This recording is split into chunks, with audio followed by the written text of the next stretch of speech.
نعم. Allah. نعم. بسرعة.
The stream code, but Excellent, YouTube is excellent. working just fine. I'm going to try and get batteries, so bear with me for a minute. It's okay. Yeah, we'll just wait for 4 or 5 minutes. It's gonna go live, but I'm just gonna wait for Yeah. it to do so.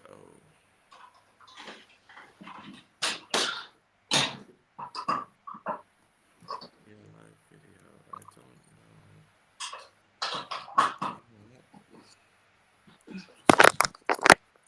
Just start from the beginning. Hold on.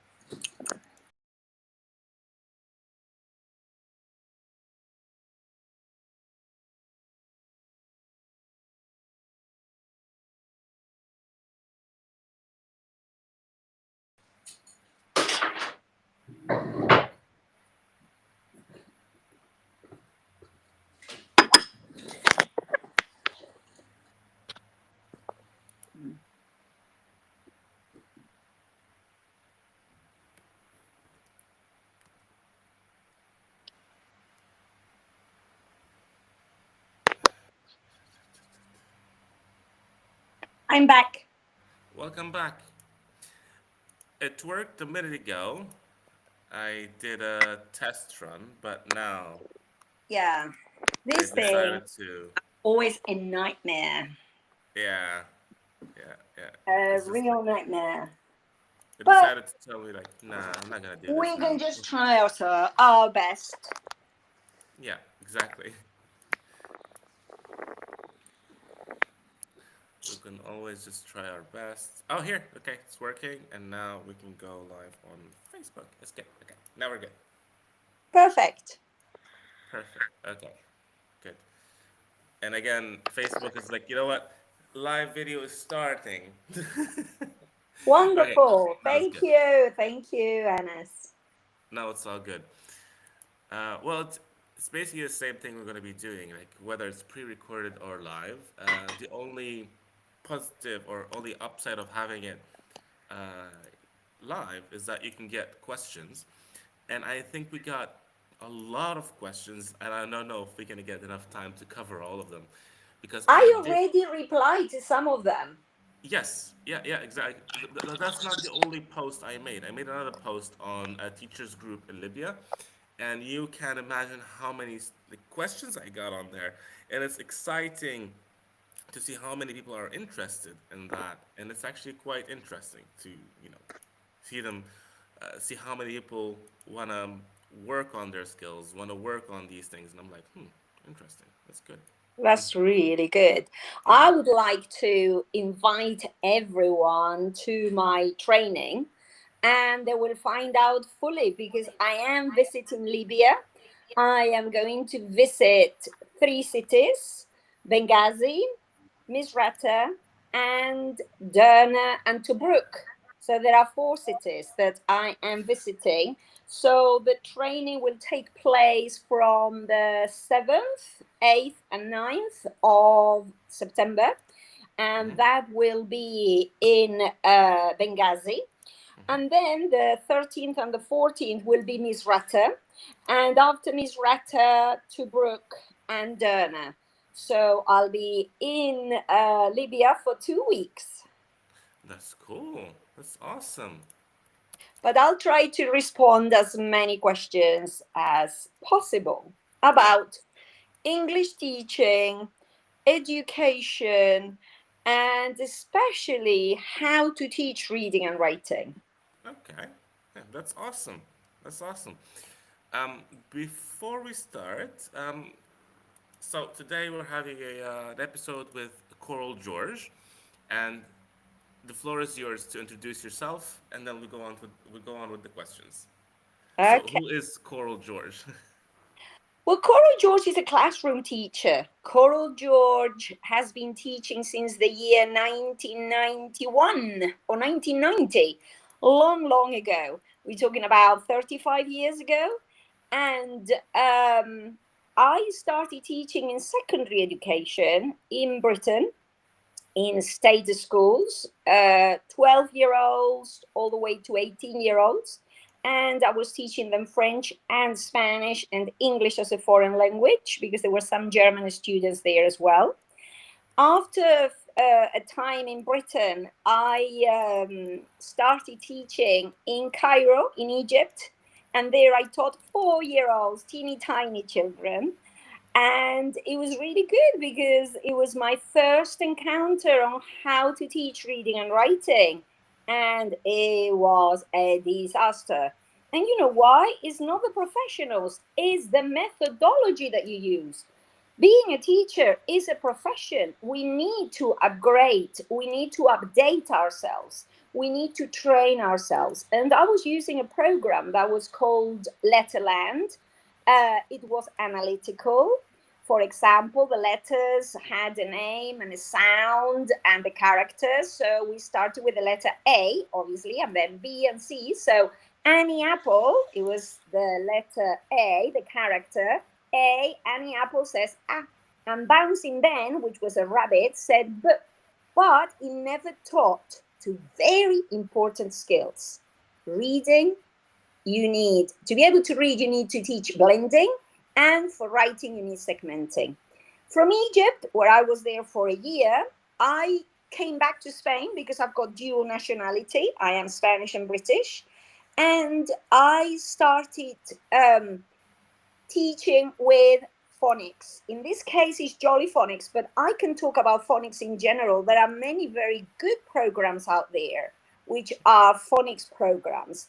And in this case, I used Jolly Phonics. My 5-year-olds were independent at reading and writing, an average of 30 books.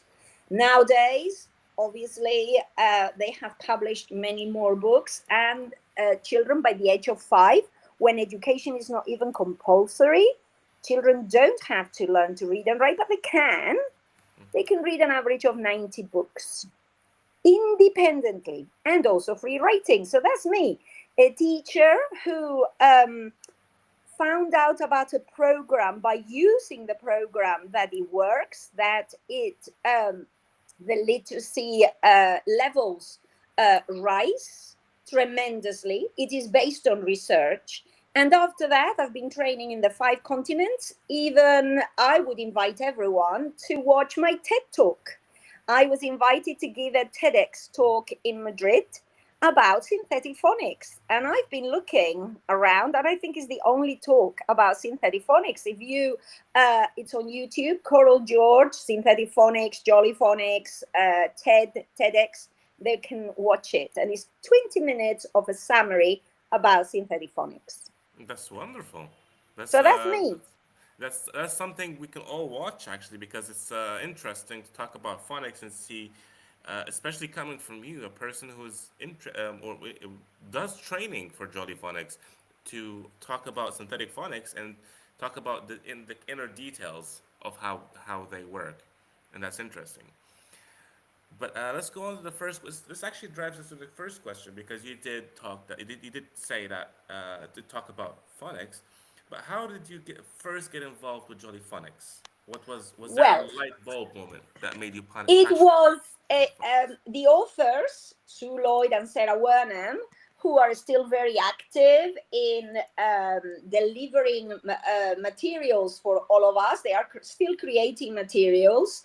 Um, speak to Sue Lloyd, Sue says, "Well, I think phonics found me," and I say the same. I think phonics found me. I didn't find phonics. I had to teach infant students. And someone mentioned who had come from London in the year 2005, 20 years ago, he said, "Oh, have you heard of Jolly Phonics?" And I said, "No, I haven't. I teach the sounds, and this is primary, and I've got to teach all the sounds for children to read. Why don't you do it in infants?"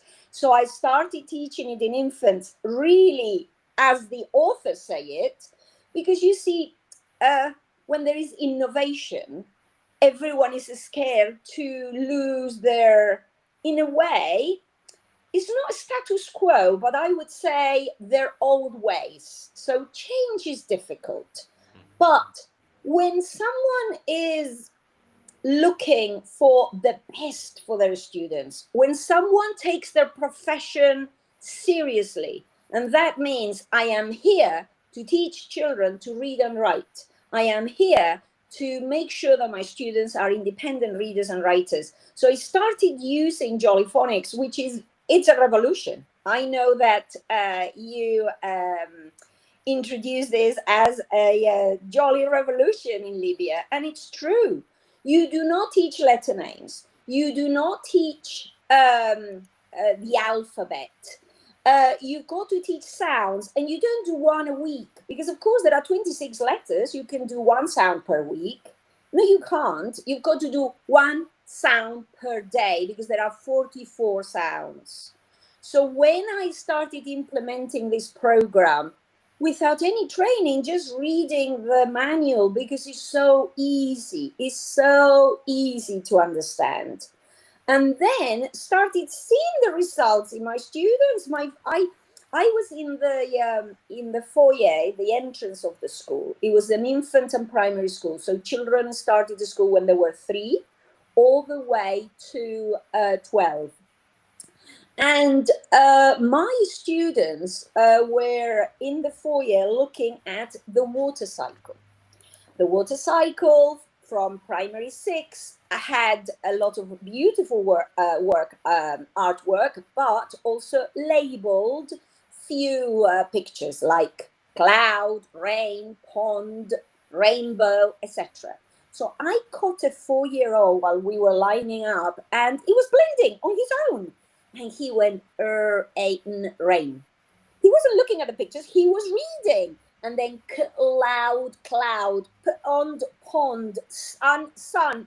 My light bulb went, wow, this works.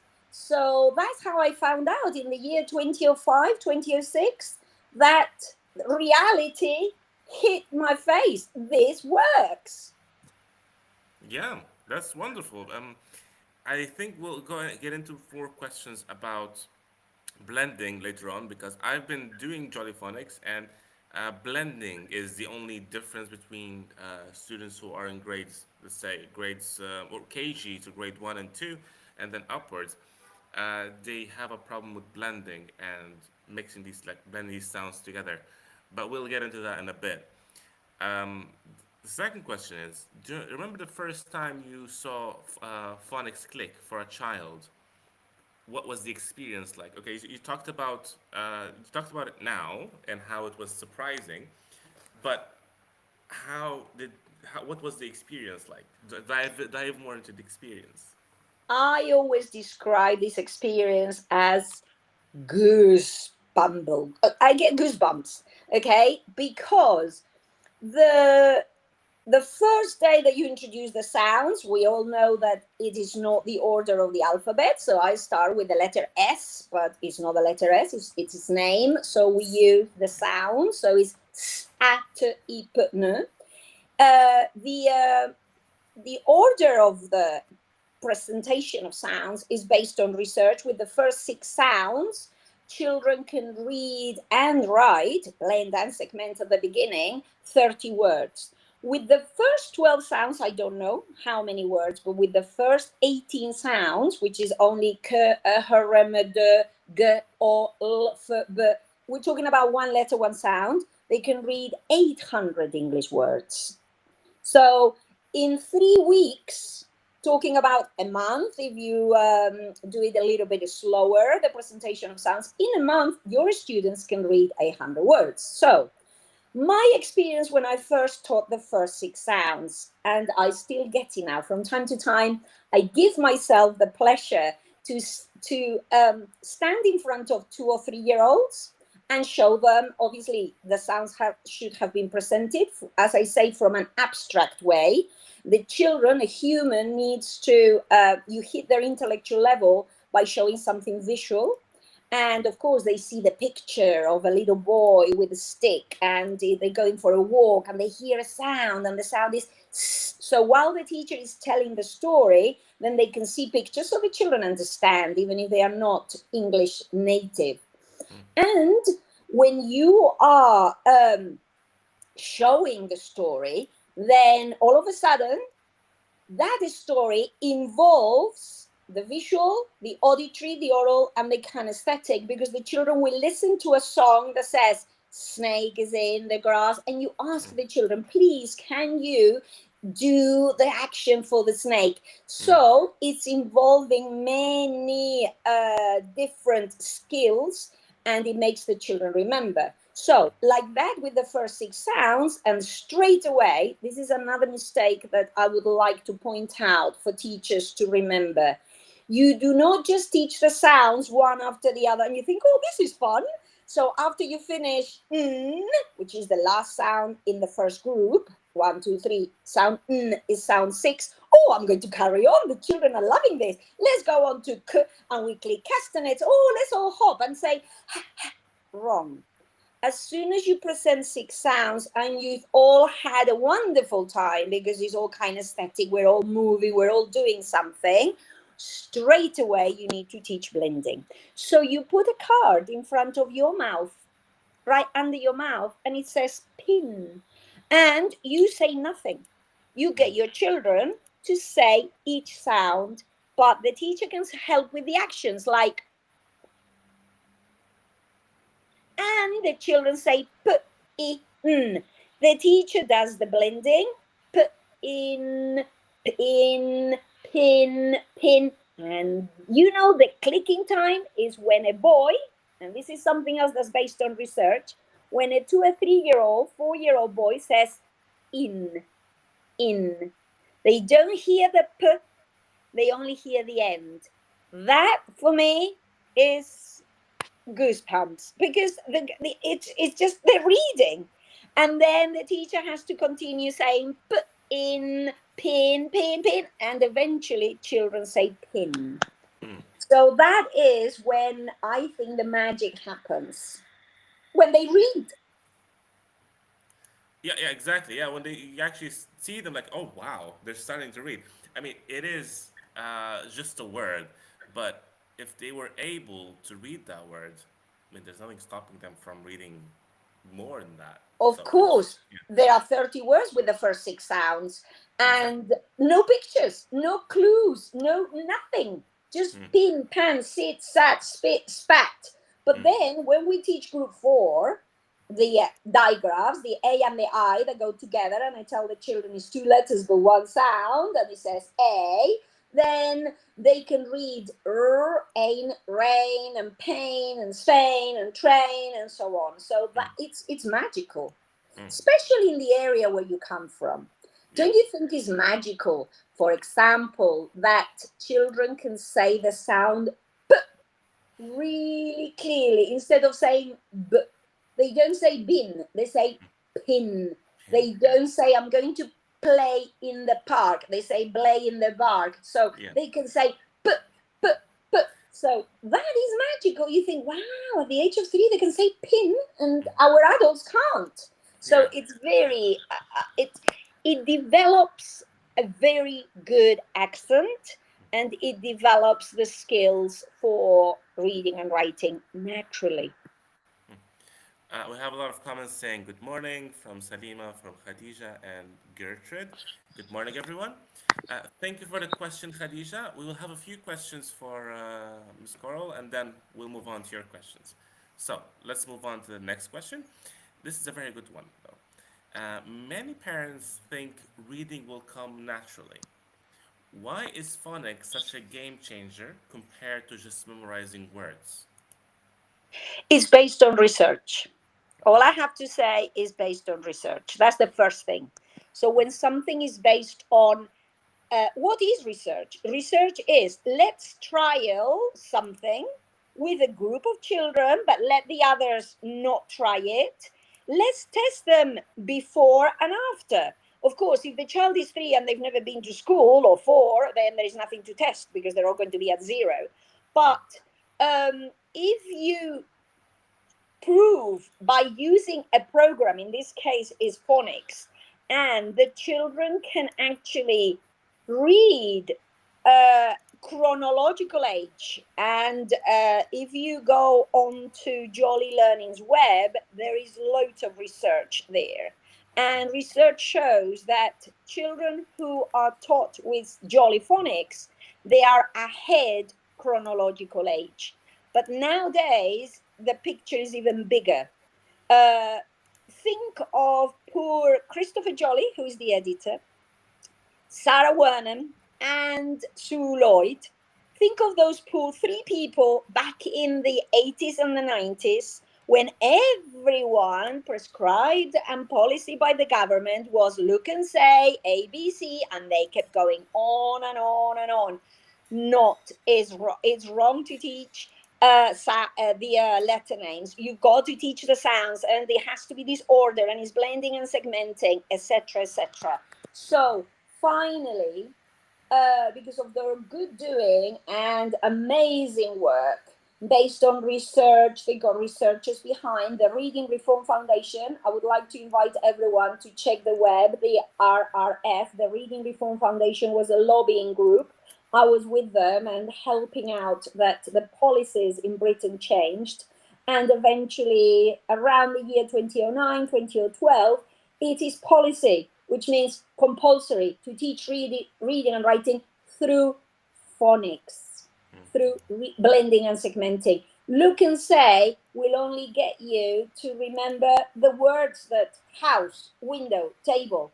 But if you give the child the tools to actually decode, every time they see an A and an I, they say rain and pain and train. They can read all the words with A. Of course, we all know, and if you don't, let me explain further, we all know about alternative spellings. So we all know that if you hear A in a word, it's not always AI. Look at the word cake. Look at the word Monday. So you tell the children, can you hear A? Then when they're little, we just leave it at hearing.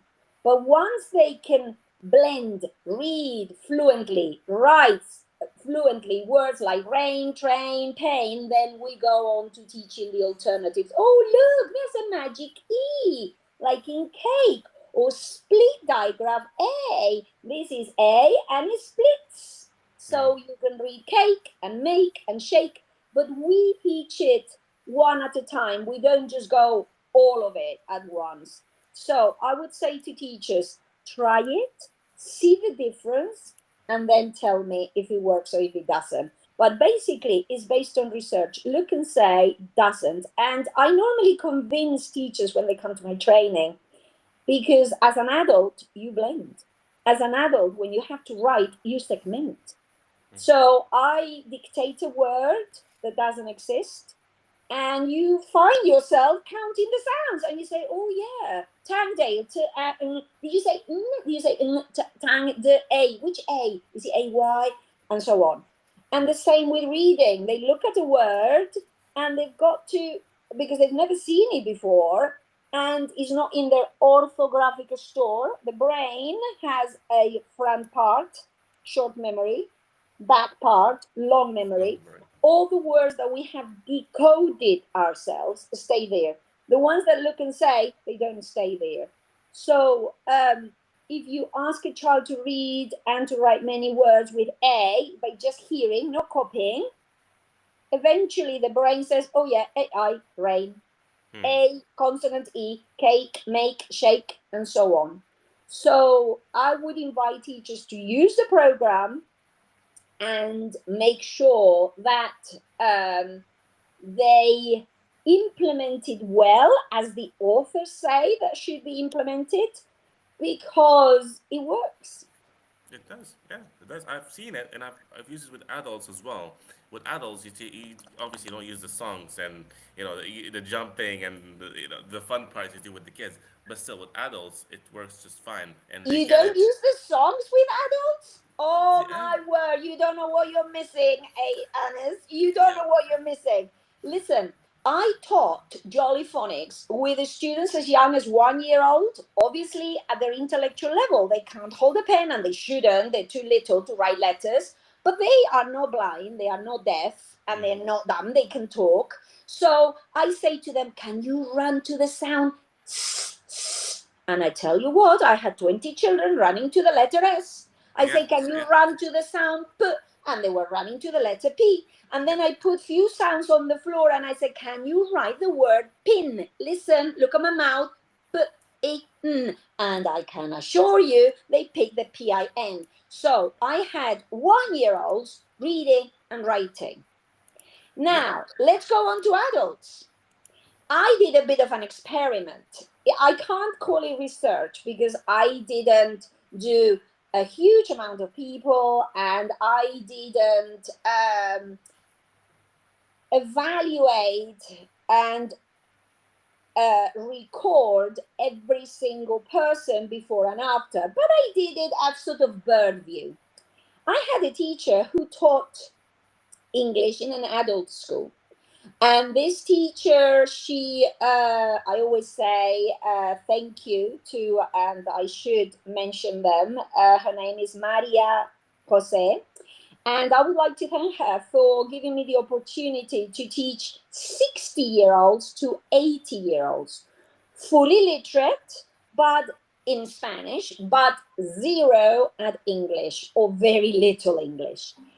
I had a mixture intellectually because I had cleaners, barristers, secondary school science teachers. They were all retired people. In Europe, when people retire, they think, oh, what am I going to do? Some adults go to day school to learn about how to play chess, others how to do cross stitch, and others English. And I said to this teacher, I said, could you let me have them for 1 day a week? She only taught them twice a week. I said, can I have them once a week for a month? And I'll tell you what to do on the next lesson.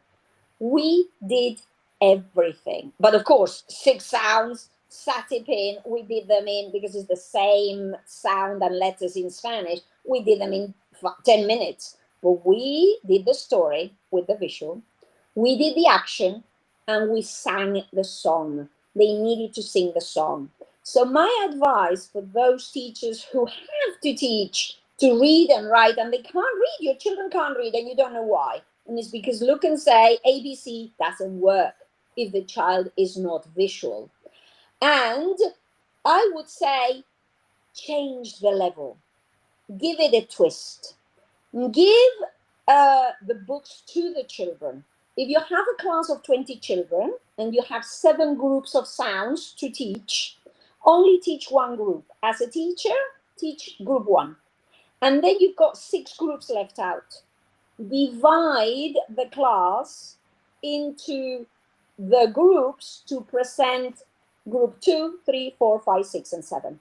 So you will have 4 children coming up, and they've got to present they've got to tell the story, they've got to do the action, they've got to sing the song for their friends, and they have to teach reading and writing. In this case, sometimes they just read because pin and sit and sat is easy. But what about when we get to words like hen or spit or rain or goat or Monday eventually? So give it a twist and let your students be the teachers.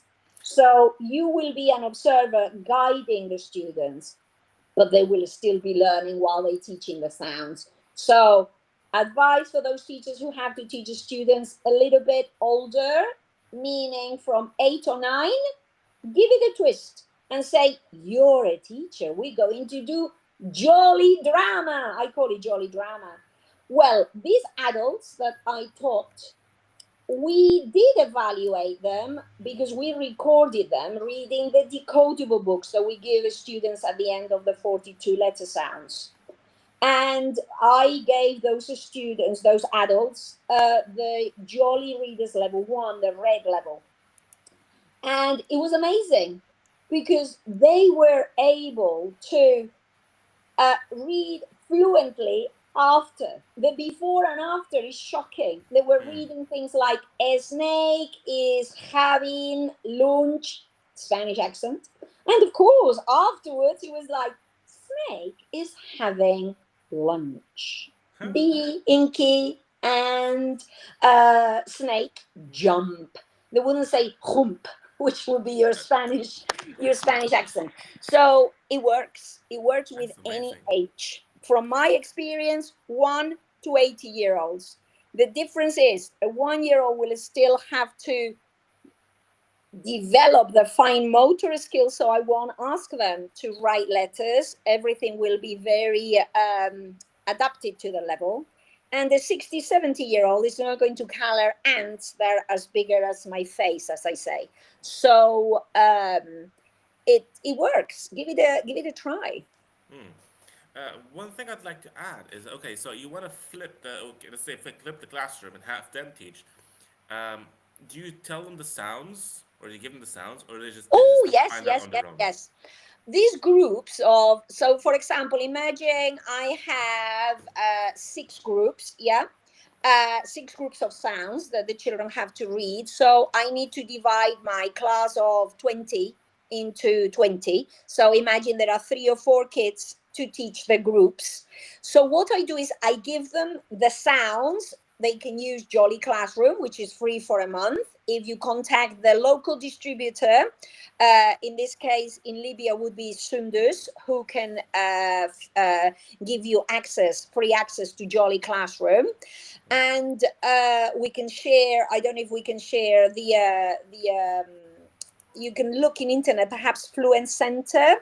I think her, from the top of my head, her email is Sundus Alfaheri, and you know that Alfaheri is KH at gmail.com. But anyway, through Facebook, you'll find Fluent Center, and you will, or Coral George, just message me and I'll give you the contact so you can get Jolly Classroom. So I do let, it's, you're a teacher. So if you're a teacher, it doesn't matter how old you are, you've got to prepare before you deliver. So I tell the children, okay, imagine you were one of my group of 4s, and I say, look, this is your group of sounds. Look, let's have a look at what the sounds are. And they see the letters CK, and then the H, the E, blah, blah, blah. And I say, okay, this is the sound K as in cat. This is the sound K as in kitten. And then this is the sound as in hot, and then as in egg, and so on. So I tell them the sounds, I help them. I said, listen to the songs.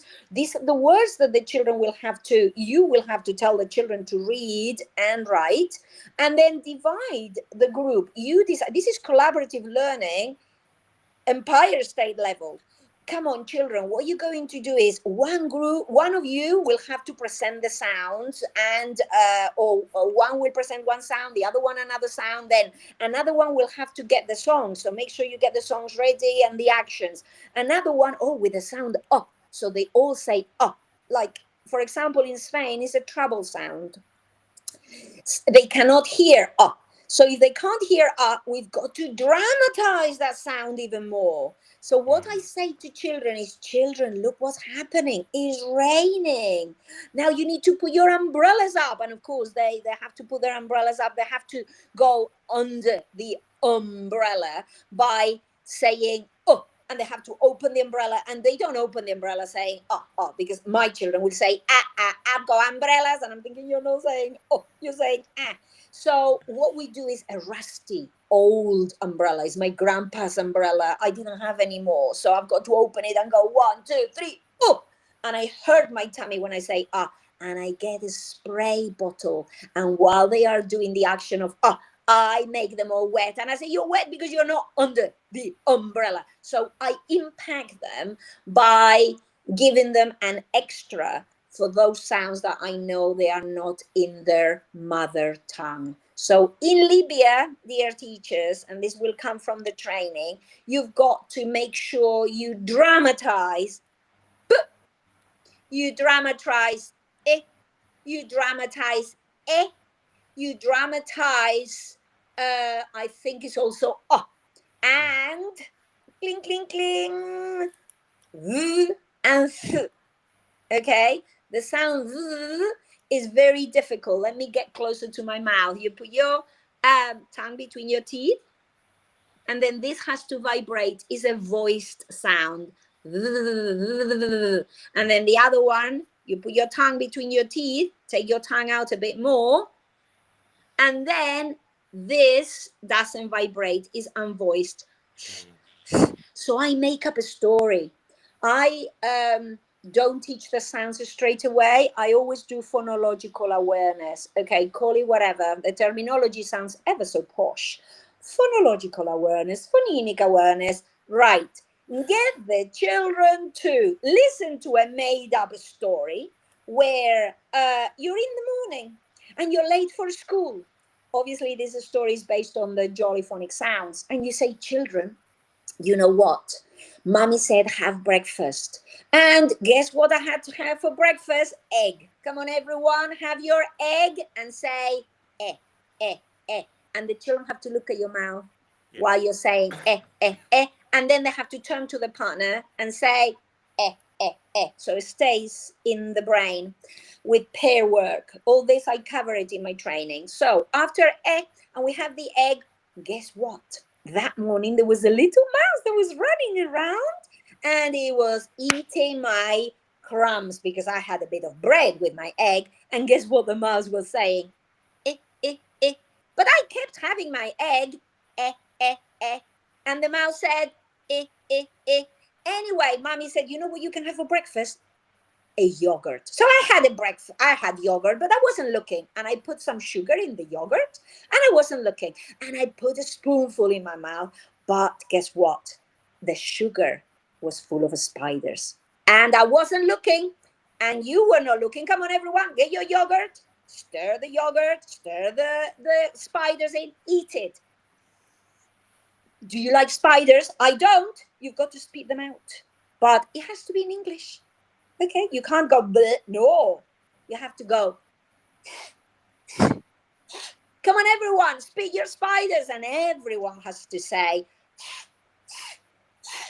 Anyway, let's go to school. We go to school running, and we get to school and we jump on the bus. And guess what? When we're on the bus, every morning we've got to sing a very happy birthday to you, to me. Come on, everyone, blow the candle because you have 364 birthdays based on the story of Alice in Wonderland, and also blowing the candles saying p, p.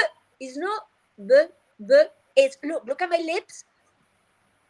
Look at my cheeks. P, p. Come on, everyone. A very happy birthday. P, p, p. Oh, we're at the gate at the because we got we get down the bus and we're at the gate at school, but it's closed and we got to wait. Oh dear, let's wait. It's very cold because look, the rain, the clouds came and started to rain. So we need umbrellas. Come on, everyone, open your umbrella and go up. Open your umbrella, go up. And then the rain, the wind, the clouds made you cold. So you got to start shivering in English. You can't go blah, blah, blah. No, let's shiver in English. Look at my mouth, children. Put your tongue between your teeth. We're going to shiver in English. Oh, Mohammed, you got a spider. Spit it out. Anna, it's your birthday today. Blow the candle. P, p, p. John, I know you like eggs. Eat an egg. Eh, eh, eh. Oh, look at the mouse. What did the mouse say? Eh, eh, eh. What I've just done is phonemic awareness, call it whatever. I pick the sounds that don't exist in mother tongue for Libya. The p, the e, the I, the o. the and made up a story based on sounds, and then the children will mechanically know how to say them because they hear them, because they hear the song, and then the sounds will be presented at the right time when it is the appropriate order for blending and segmenting. But that's different. So I don't show them the letters first. I show them how to say the sounds that I know they have problems. Because what's the problem of teaching the sound in Libya? Yeah. What's the problem of teaching the sound in Libya? Yeah. Big deal. Like Spanish children, big deal. But the issue is we need to make sure that our students, we need to know what sounds are what I called red sounds, the ones that don't exist in mother tongue. Based on research, sounds are heard in the womb when the mother is pregnant. When the mother is 3 months pregnant and the mother doesn't even know she's pregnant, the process of reading and writing has started. When a mother is breastfeeding or when the baby is drinking milk and an adult is talking to the baby saying, oh, we're going down the road shopping. Research showed, because they did it with a milk bottle and the teat was full of sensors, newborn baby. And this newborn baby was listening to sounds. The first sound was d, d, d for dog, dad. And then the other one was t, t, t for tennis or tent. Now, when the baby was drinking milk and was listening to t, t, t, was drinking in one way. When the sound changed to d, d, d, the mouth changed completely. So if our students learn to read and write in the womb and practice the sounds when they were breastfeeding, if mother didn't speak English to them, if the adult who was giving the milk bottle never said or or or don't expect naturally, because you say this is my mother and then come on children repeat this and with and mother and them, they will go them, they will go them, they will go thank you. They can't, it's impossible. So It's this not. is the magic of phonics. It's not. It's not in their repertoire. It's not something they heard before, so they can't make it. Yeah, and from what you just said, like it's not just a teacher. Also, I must also be a storyteller. So it's quite interesting. It's quite fun because it's and I can see teachers nowadays. It's kind of boring when it's just mechanical. Just open a book, do this, do that. I taught math for grade one, and the first like most of my okay, let's say 80% or 90% of my students back then were able to count from 1 to 20 until today. No one, like none of the still children I see can count even from 1 to 10. And the reason why they're able to do that is because when I come in to the classroom, the first thing they do, okay, let's count 1 to 10, and they count 1 to 10. Like this is the first week. The second week, okay, 1 to 20, and then eventually we got to 1 to 100, and you think it's a waste of time, but it's math. It's all about numbers, all about addition. Like, okay, 5 plus 5. Okay, 5 here and 5 here. 5, 6, 7, 8, 9, 10. It's basically counting as well. So a lot of people are like telling me like, oh, it's too noisy. Oh, you're wasting time. And at the end of the year, they're all able to count, and now in the grade 5 and 6, and they're like, huh, we can count, we can do multiplication, we can do division, we can do these things, because it all starts with counting. So if they're not able to count, if they're not able to associate that with fun or expending their extra energy, they will not be able to do it. So yeah, Yeah. Agree yeah. with you. You need methodology behind anything we teach. And then when you have a good methodology, then if the children are interacting, not just being told what to do, you mentioned about the textbook or the workbook. There are activities that the children have to do to consolidate. The worksheet at any point the children should be able to manage on their own because of all the previous work that the teacher has actually been delivering. So the story, I mean, I obviously I've been to many conferences, and then you find out so many things. The word, the spoken word, apparently is only 5,000 years old. Before that, I think we just made sounds like, and then just kill each other. Okay, surviving. That's the spoken word. The written word as we know it is only 2,000 years old. You know how old images are? Oh, Millions of years old. there are transcripts of So the the images. brain understands images. Let me tell you, do you like Facebook? Do you like Instagram? Why? There are visuals. Do you like reading a book about theory and then how to build a wardrobe and you think, oh my word, I can't? If there are no pictures, you struggle because the brain doesn't naturally understand reading. So images are essential. Hearing, understanding, saying, essential. The reading and writing comes at the end. So, but the children automatically, naturally, it's like a river course. You start with a story, an action, vocabulary, a song, letter formation, and all of a sudden you think, yeah, that's the letter. That's the letter. Those letters say A, O, U. It's just naturally they go there, but because we started, as I say, teaching from the abstract, the visual, the story, yeah, which is what the brain understands. Now, one thing I'd like to add, a challenge. Now, that was the whatever like what everything you said is wonderful, and I agree with it. But you have a group of students that are beginners in English, so they cannot understand your stories you're trying to tell. How would you present it to them? So the Okay, egg, the th yeah, that was wonderful, but they don't yeah, understand you. yeah. I can see what you're trying to get to, which is it's okay to teach to children who are native, who understand everything you do, and what do you do with the ones that English is not native? Let me tell you. As I told you from the beginning, I am also Spanish. Now, Spain is the most illiterate country in the world in English. Okay? Why am I saying this? Because I know. How do I know? Because not once in the history of politics, one prime minister from a European country got into power knowing English. They only know Spanish. Full stop. We've got barristers, economists, doctors. They don't speak a word of English. Now, how come? Spain has also been an empire.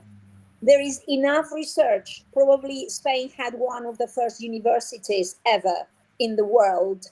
And in Spain, which was a very, very successful Islamic country back in the Middle Ages, in the 700s, 900s, up to the year 1492, the 15th century, Spain was Muslim.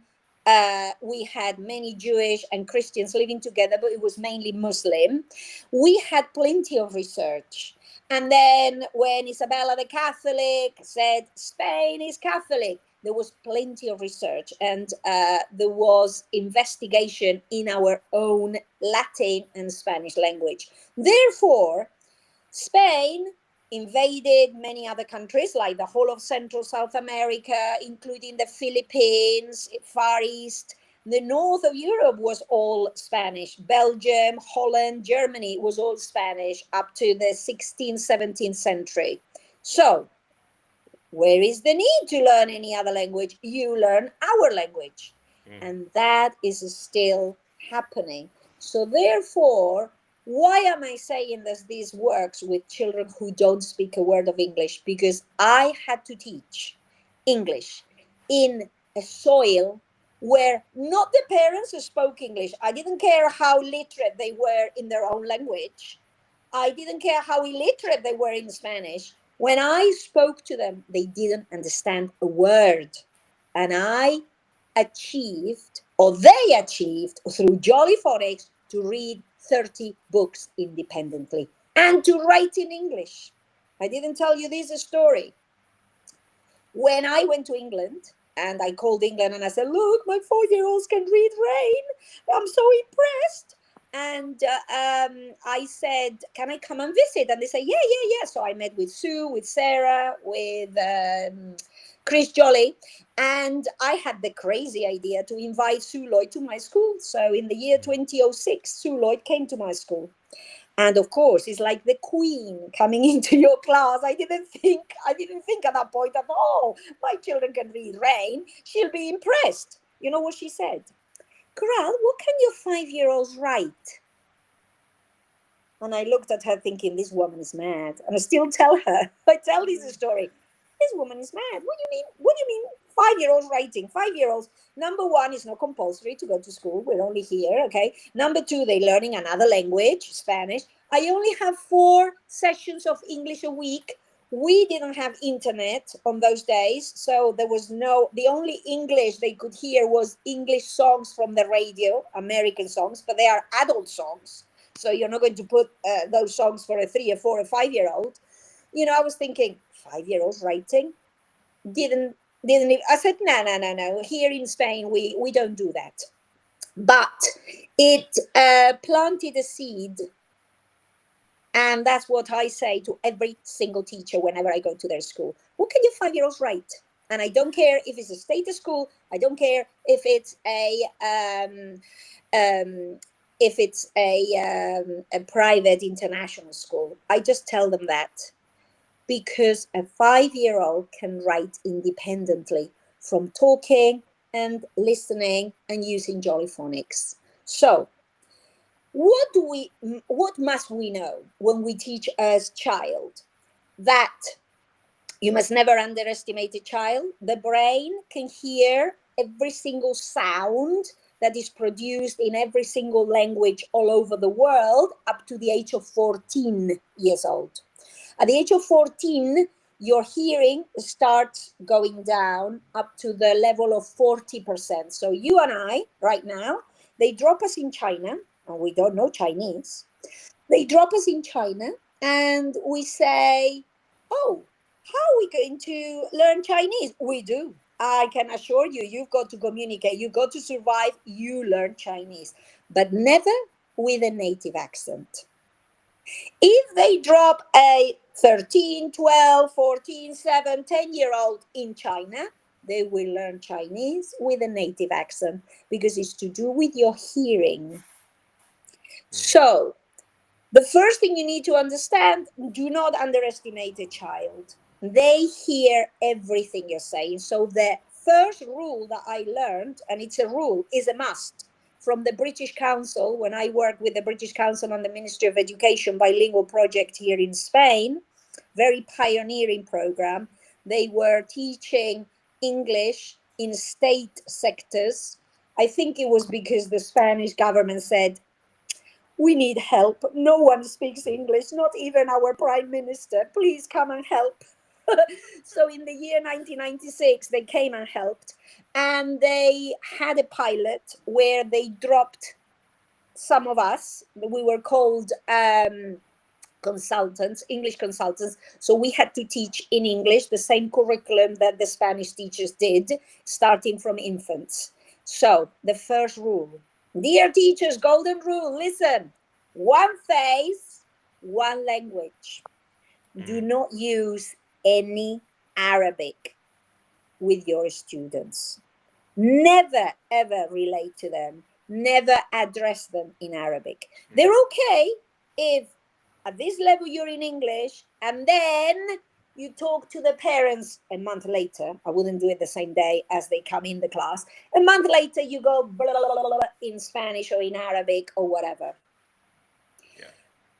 So one face, one language is the first rule. The second rule is respect silence period. 3 to 6 months where students must not produce anything in English. Your job as a teacher is input, input, input, telling stories, singing songs. This is, please, teachers, look for nursery rhymes, YouTube. Nowadays it's so easy. Head, shoulders, knees, and toes. Don't just stay there. Go on to using Jolly Music is really good, but it's free in internet. Google, for example, nursery rhyme colors: red, yellow, and orange and brown, and then show the colors while you're saying it.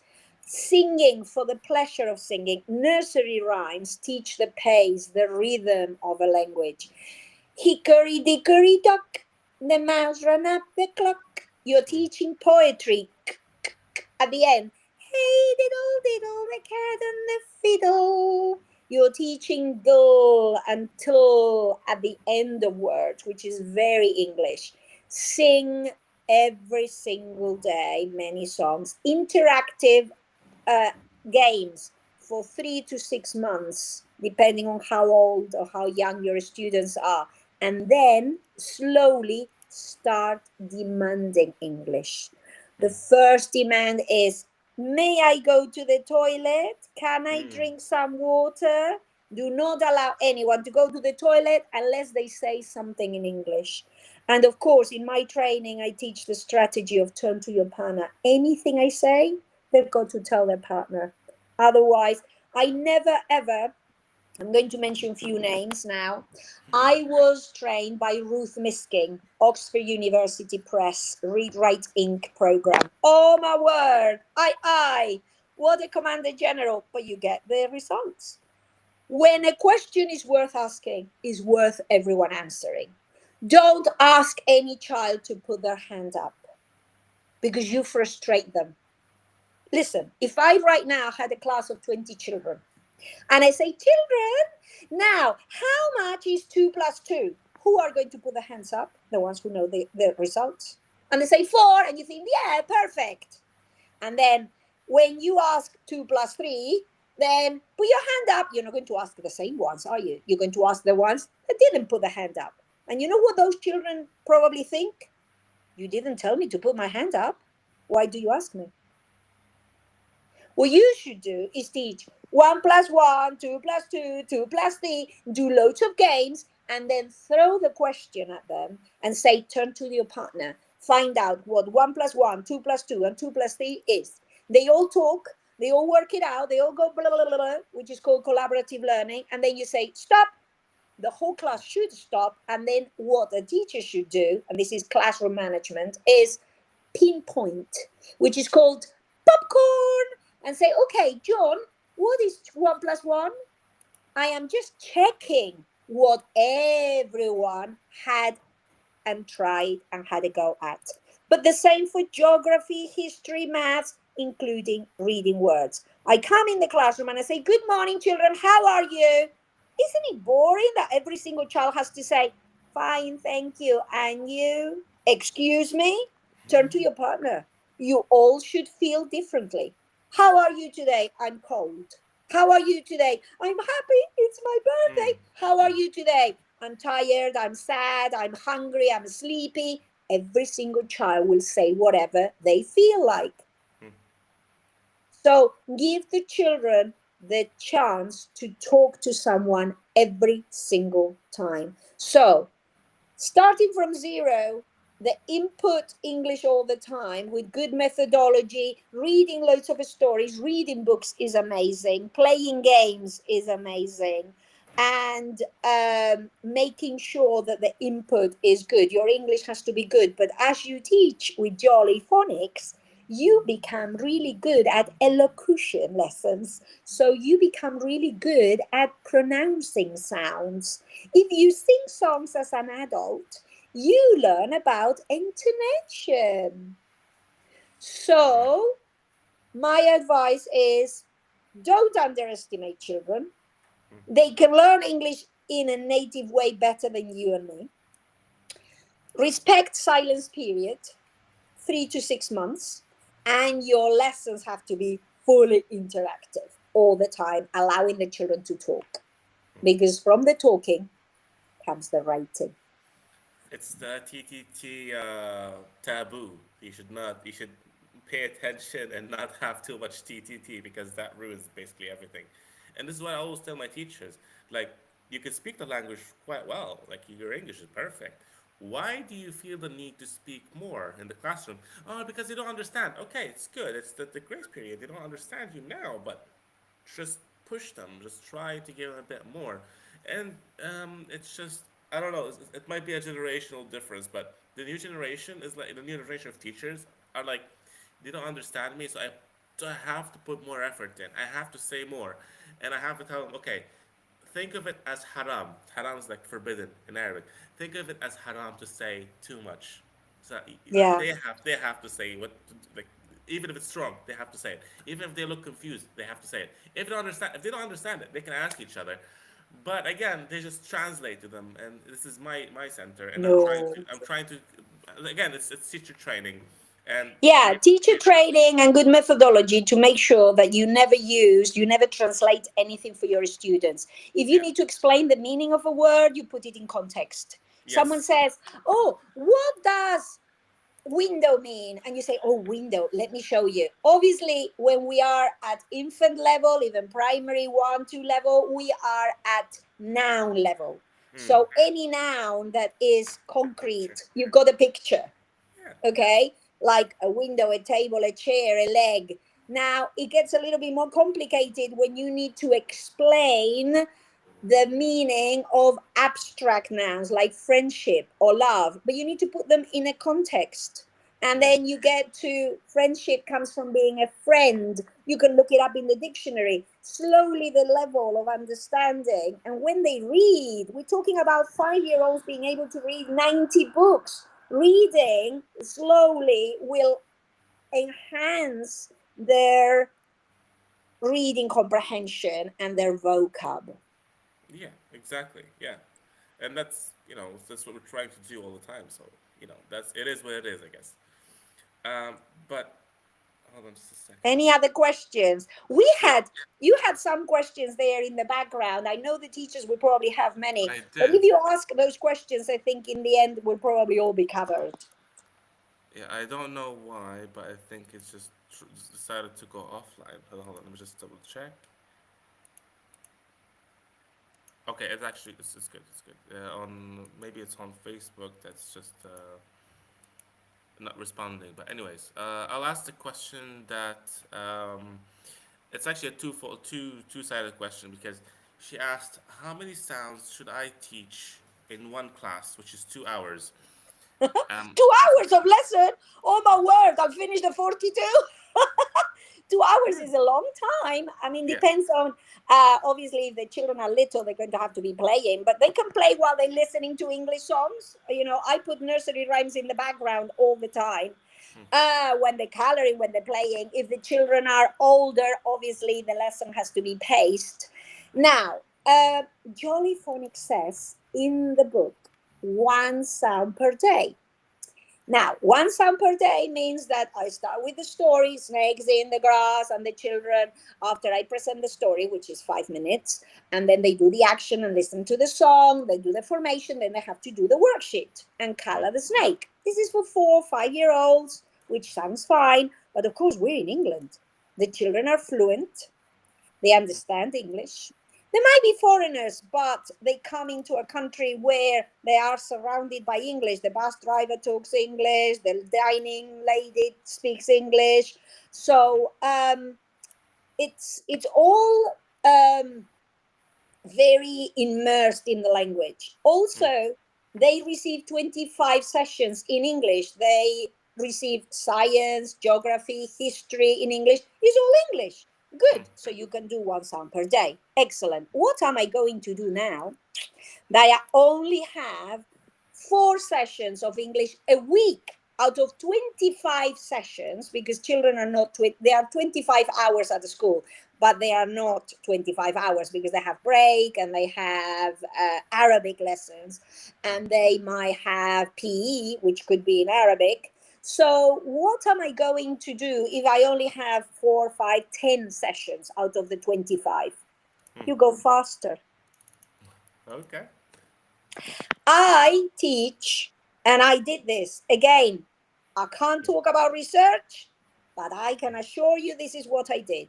Once my children can sit down, do you remember that I told you they were all crying when I was in Egypt because they were 4 year olds? Once the adaptation period is over, the child feels safe in a safe environment. They don't cry because mommy is coming back for them.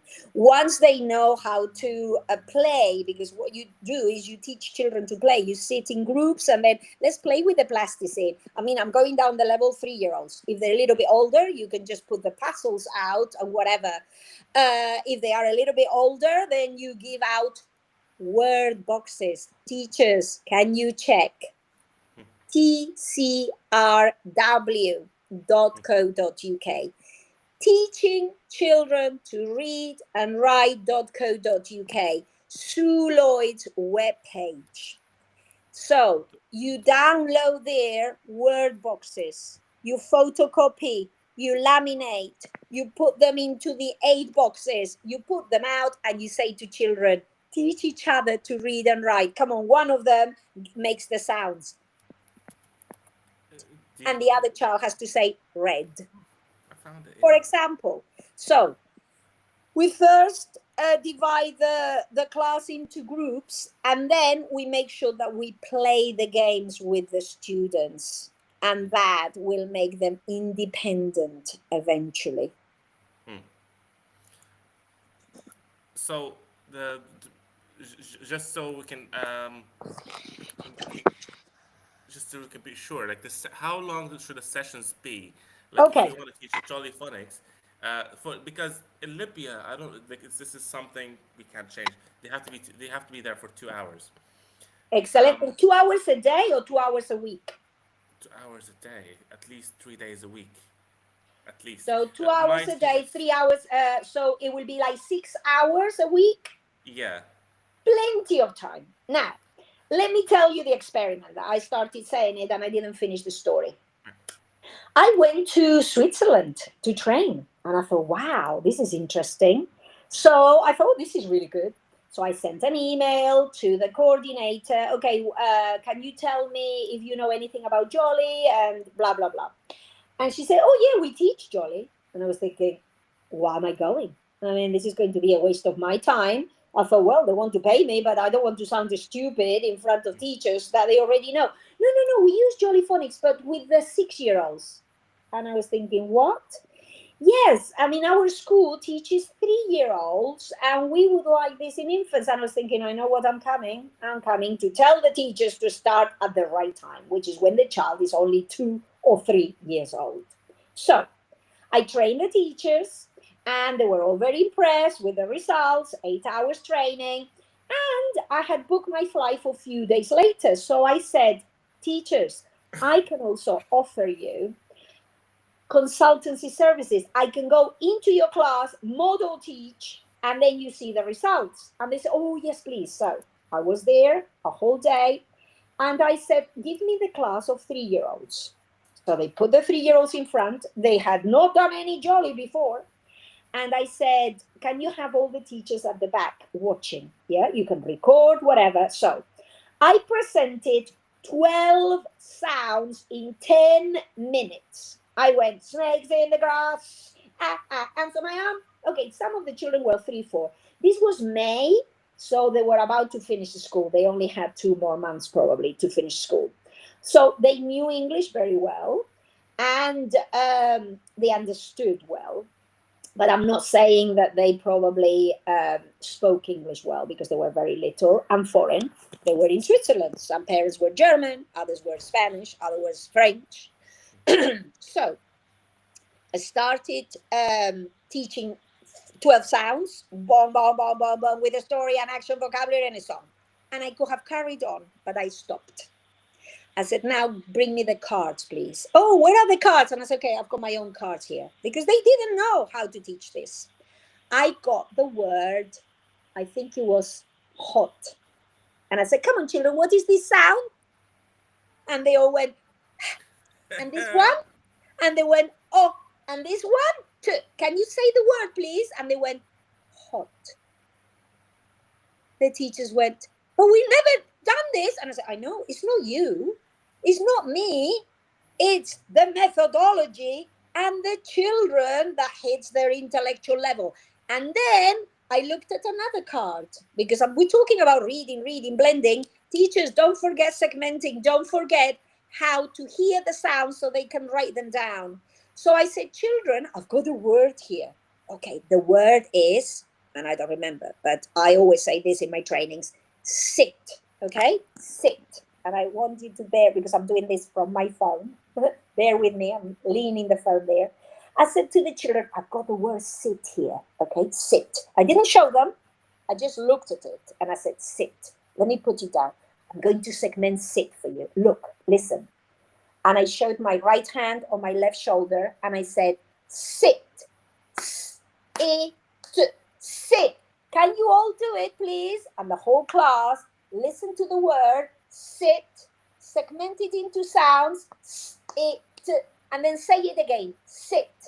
Because when later on I will dictate words like dog, run, rain, roundabout, mushroom, the brain here's the word, bang, segments it into sounds, looks for the letter sounds, and then finally writes it down.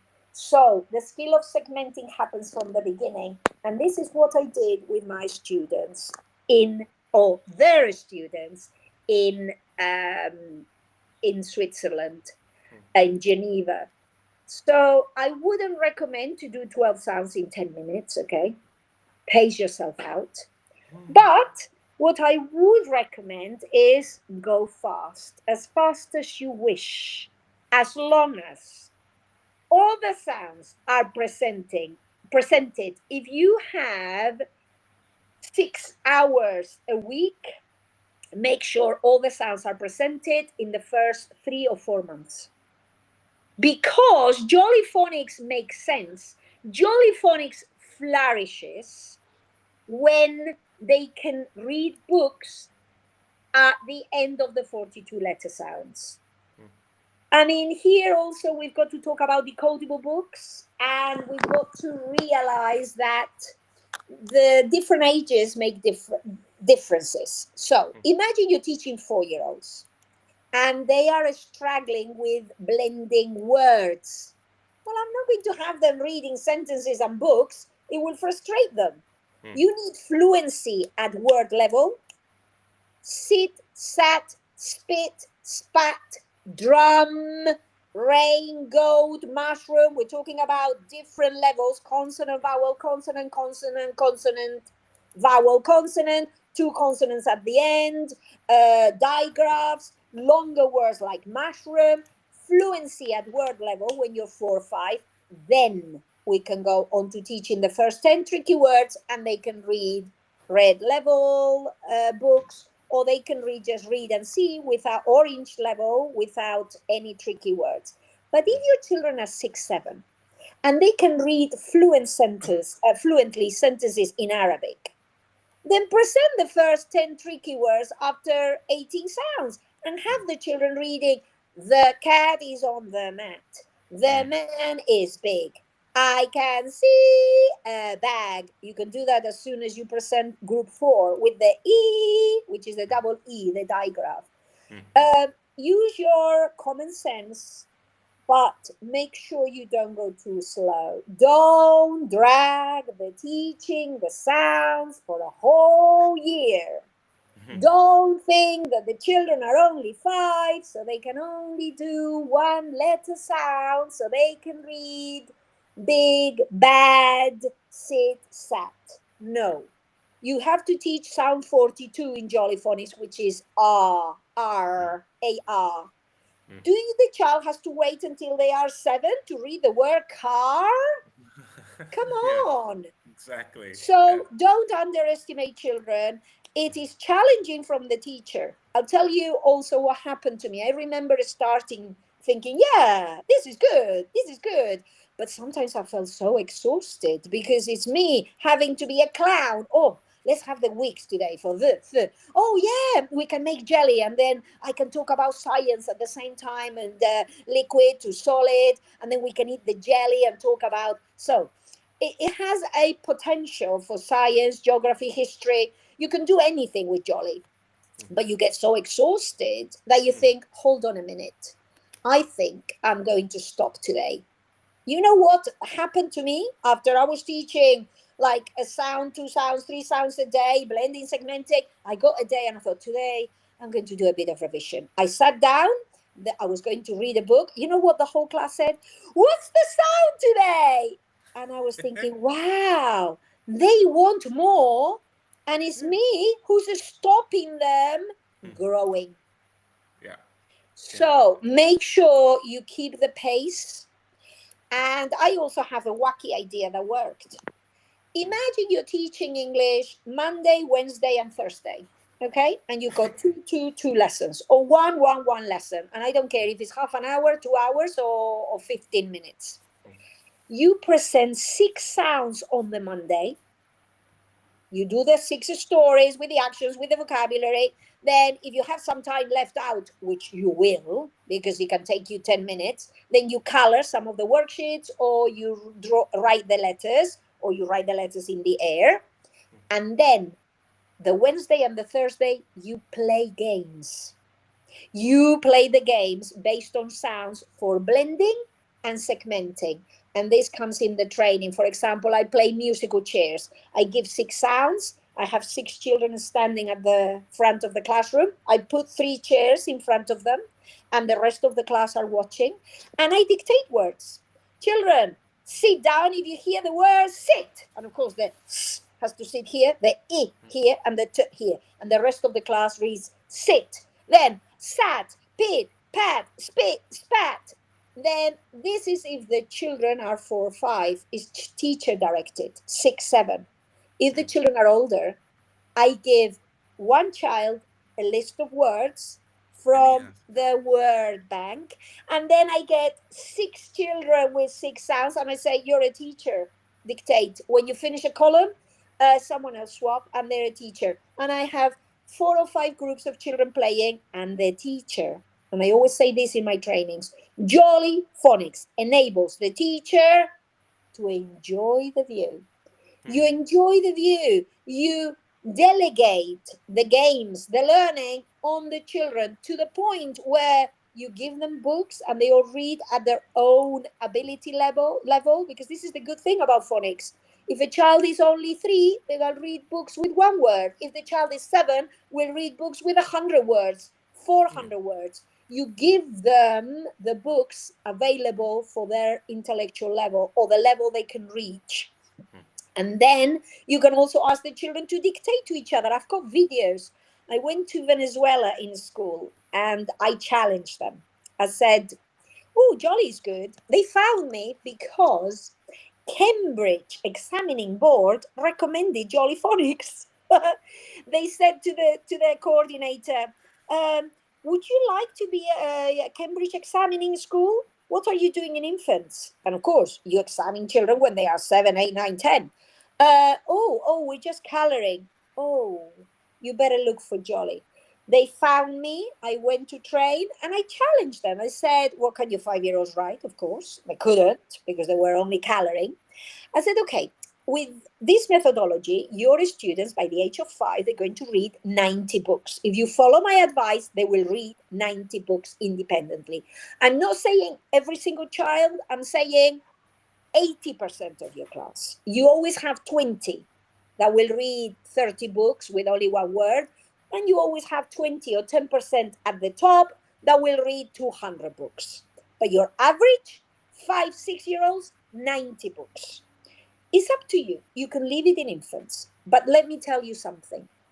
If I was a parent and I had a 5-year-old child and a 7-year-old child, and they all come home, and my 5-year-old is bringing 90 books, and my 7-year-old is struggling, I will kill the 7-year-old tutor. It's up to you. You choose. You can either just leave it in infants, or you can use Jolly Phonics with the whole school. They said, Coral, the whole school. I said, let's go.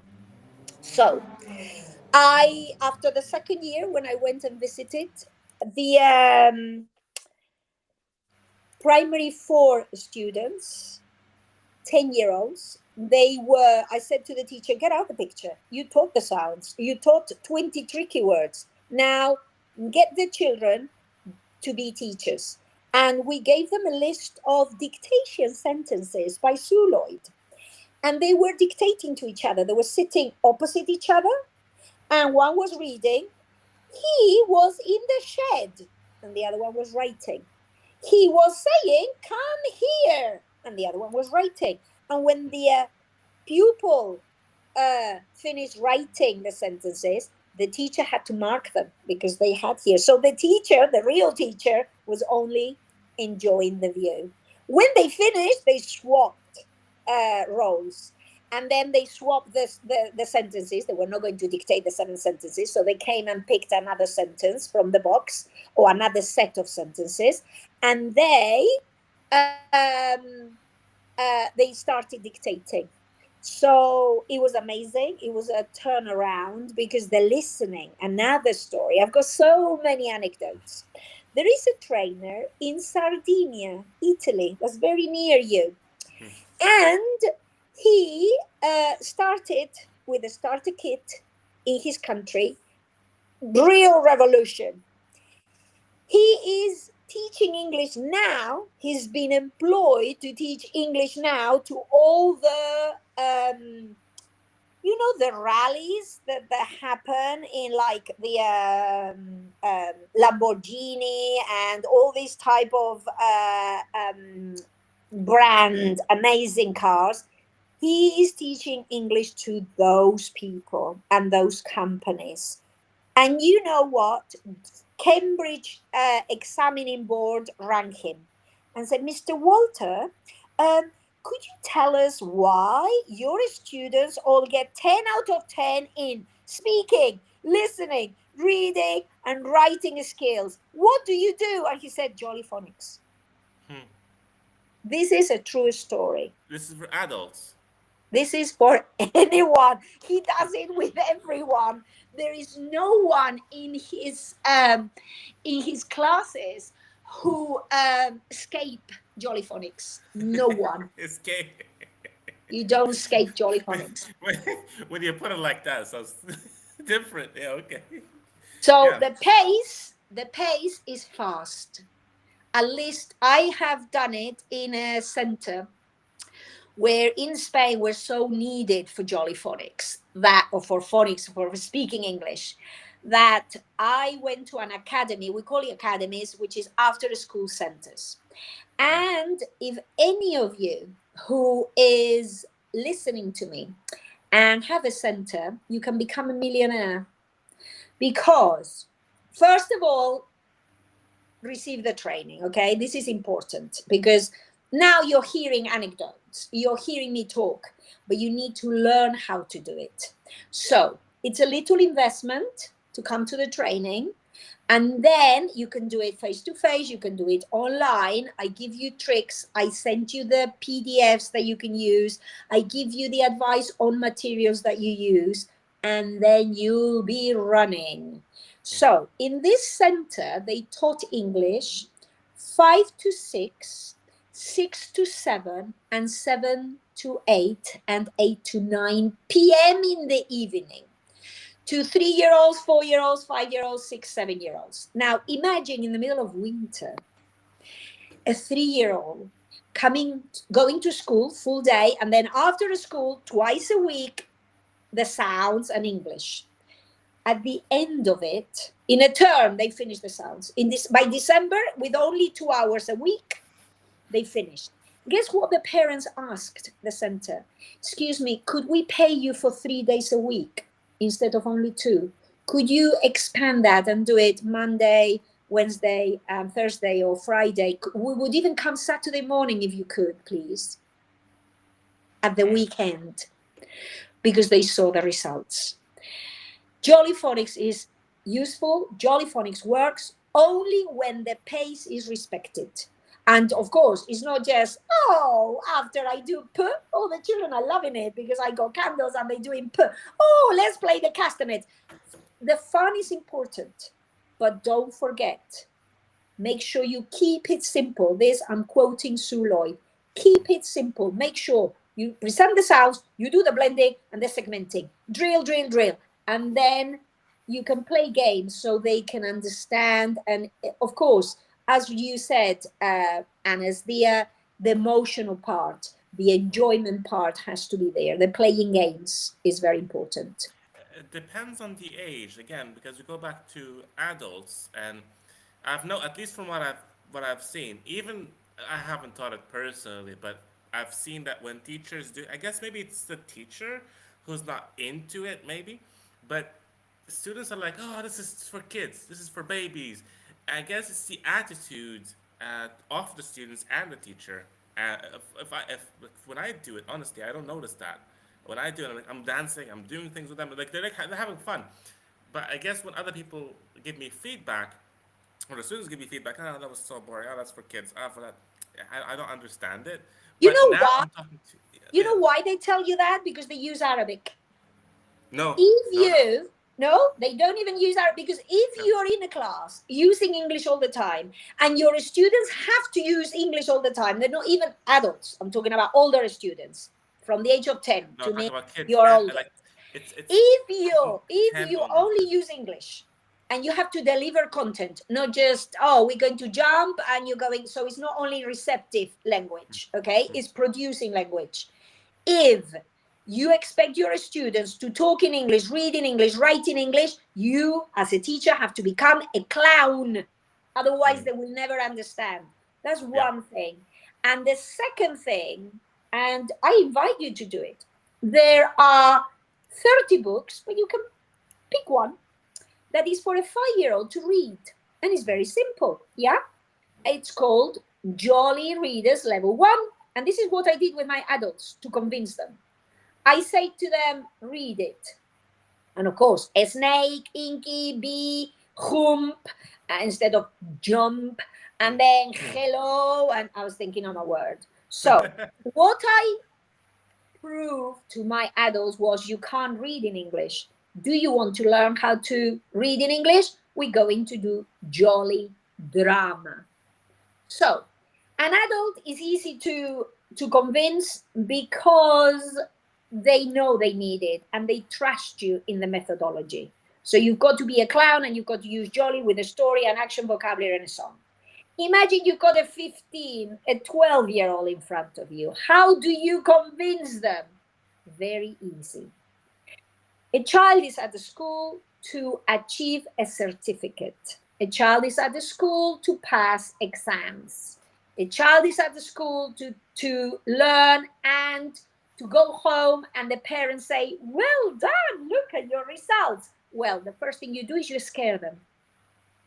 So you go in and you say, dear children, this term, don't forget teachers, this term, at the end of the term, we've got an inspector, an education inspector that's coming to check only your pronunciation. This term, we're only looking on pronunciation. Okay, so the inspector has given me the books that he's going to one by one listen to you. So please start reading. And you start reading and you just let them read and you record them. Yeah.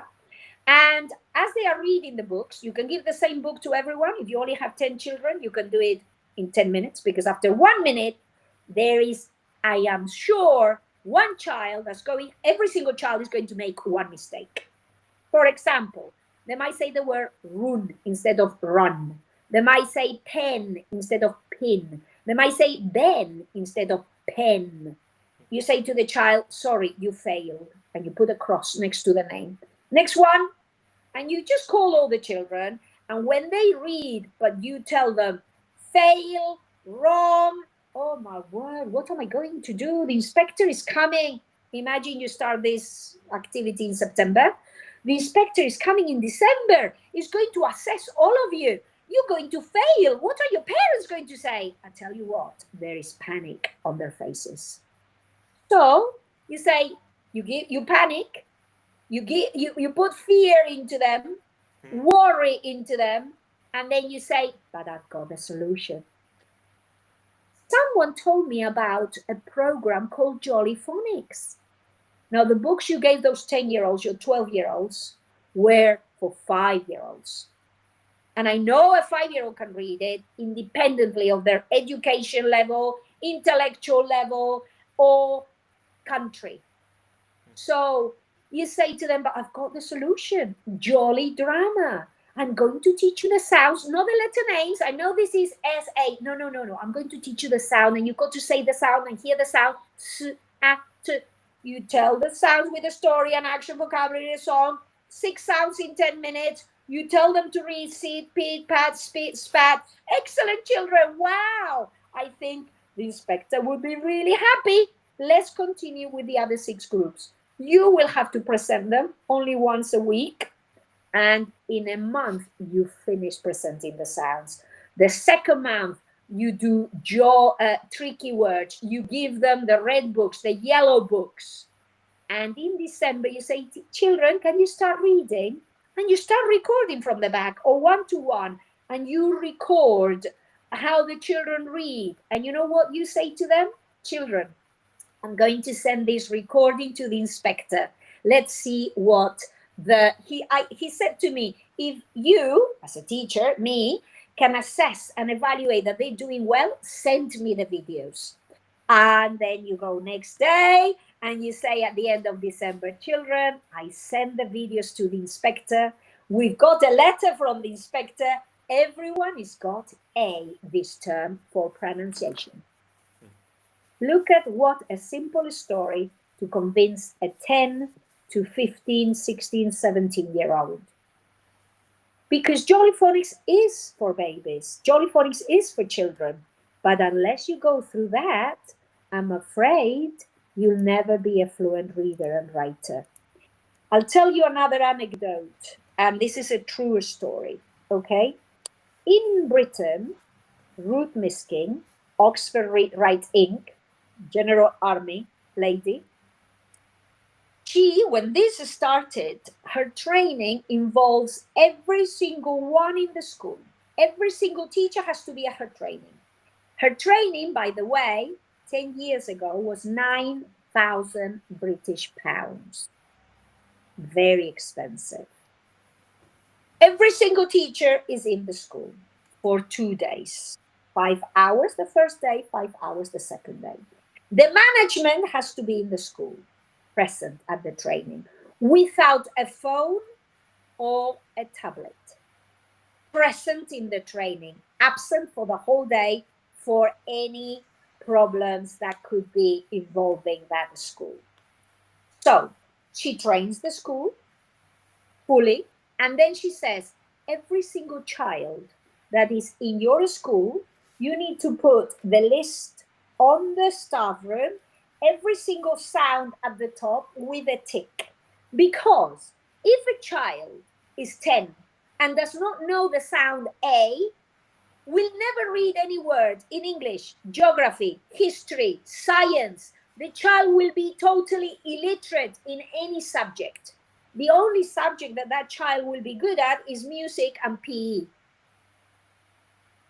So you make sure that the children know the sounds. So the first thing that the program does, and with Jolly Phonics we do it as well, and with any other phonic program we do, is evaluate.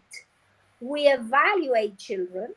We make sure that our children, what sounds they know, and we put them by the level of knowledge. So in Britain, they had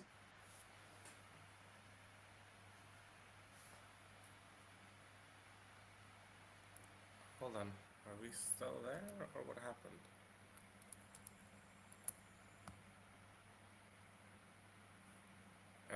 Coral, I think you disconnected. Okay, okay, yeah, yeah, yeah, okay, hold on. I lost you for a minute there. Let me just fix it because. Okay.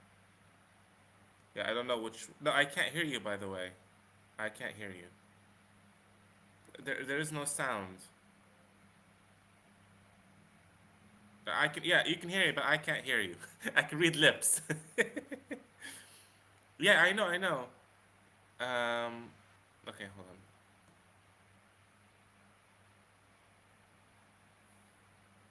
Okay. Hello, Okay. hello, Now hello. you're back. Yeah, Are now we you're back. back? Yes, now you're Perfect. back. Okay. Excellent.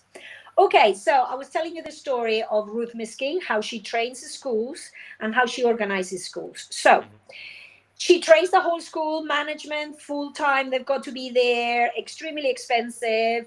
They assess the students. So at one interview, obviously, if you are 10 and you only know 12 sounds, you're going to be down with 4 year olds. So in England, students are set in classrooms by levels. So if there are four teachers in teaching 4 year olds, so you've got 4A, 4B, 4C, and 4D, yeah, 4 year olds, what she does is the 25 children or 30 children per class, she divides them into three classes.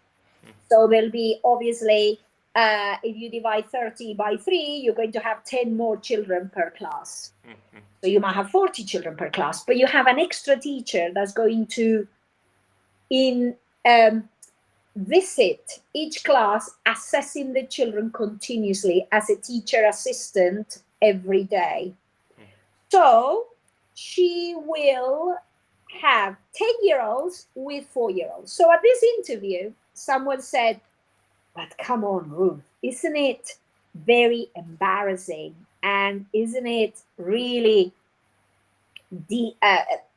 for a child to be 10 in a class for a 4 year olds? That is degrading yourself. That is very insulting, more or less, the interviewer said. And you know what Ruth Miskin said? What is more degrading, embarrassing, and insulting than being for a month in a class of a 4 year old learning to read and write, or going through life being illiterate? Yeah. She had a brilliant point. To that Of point. course, you need to have a 12-year-old, a 15-year-old, a 9-year-old in a class of a 4 year old if the teacher has to train and teach everyone the sounds, but only for a month. Once that child knows, he will go up to the level they are supposed to be at. So, teaching the sounds at the fast pace is important, and making sure you teach absolutely everyone. No one should escape phonics. Yeah, yeah, I agree. I agree. That's a brilliant point Ruth has made. And you just answered the question from one of the comments. Like, does Jolly Phonics work well in public school with large number of students and 45 minutes a day? You basically just answered it with Ruth being able to do that. I have taught Jolly Phonics with 2 hours a week, which is not 2 hours. In reality, you have 40 minutes because by the time you come in, by the time you say hello, you sing the winter song or the spring song. And then by the time they take the coats off, by the time you go to tidy everything up, in the end, you only have 40 minutes left Yeah, to actually teach the sounds. exactly. In a term, in only 3 months, all the sounds, blah, blah, blah, blah, blah, come on, out, out, out, out, out. It doesn't mean that every single child has to be reading every single word. They're trying, but eventually, if you have, I think altogether we are 9 months at the school. So if Yeah. you have 3% in sounds, you've got 6 to practice, to revisit. You've got 6 months to allow the ones who go really well to keep going and interiorize Evolve that more. by reading and writing. And the ones that go slower, you've got 6 months to actually sit with them and revisit and do more blending and more segmenting. So my advice is fast.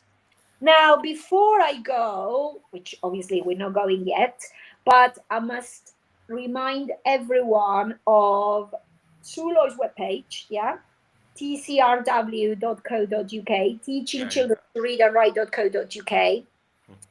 Another amazing web, obviously, where you can get even free materials is Jolly Learning, jollylearning.co.uk.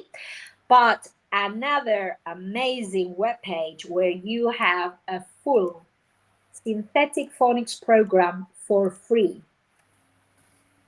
Phonics International. www.phonicsinternational.com. Now, let me talk about Miss or Mrs. Debbie Hepplewhite.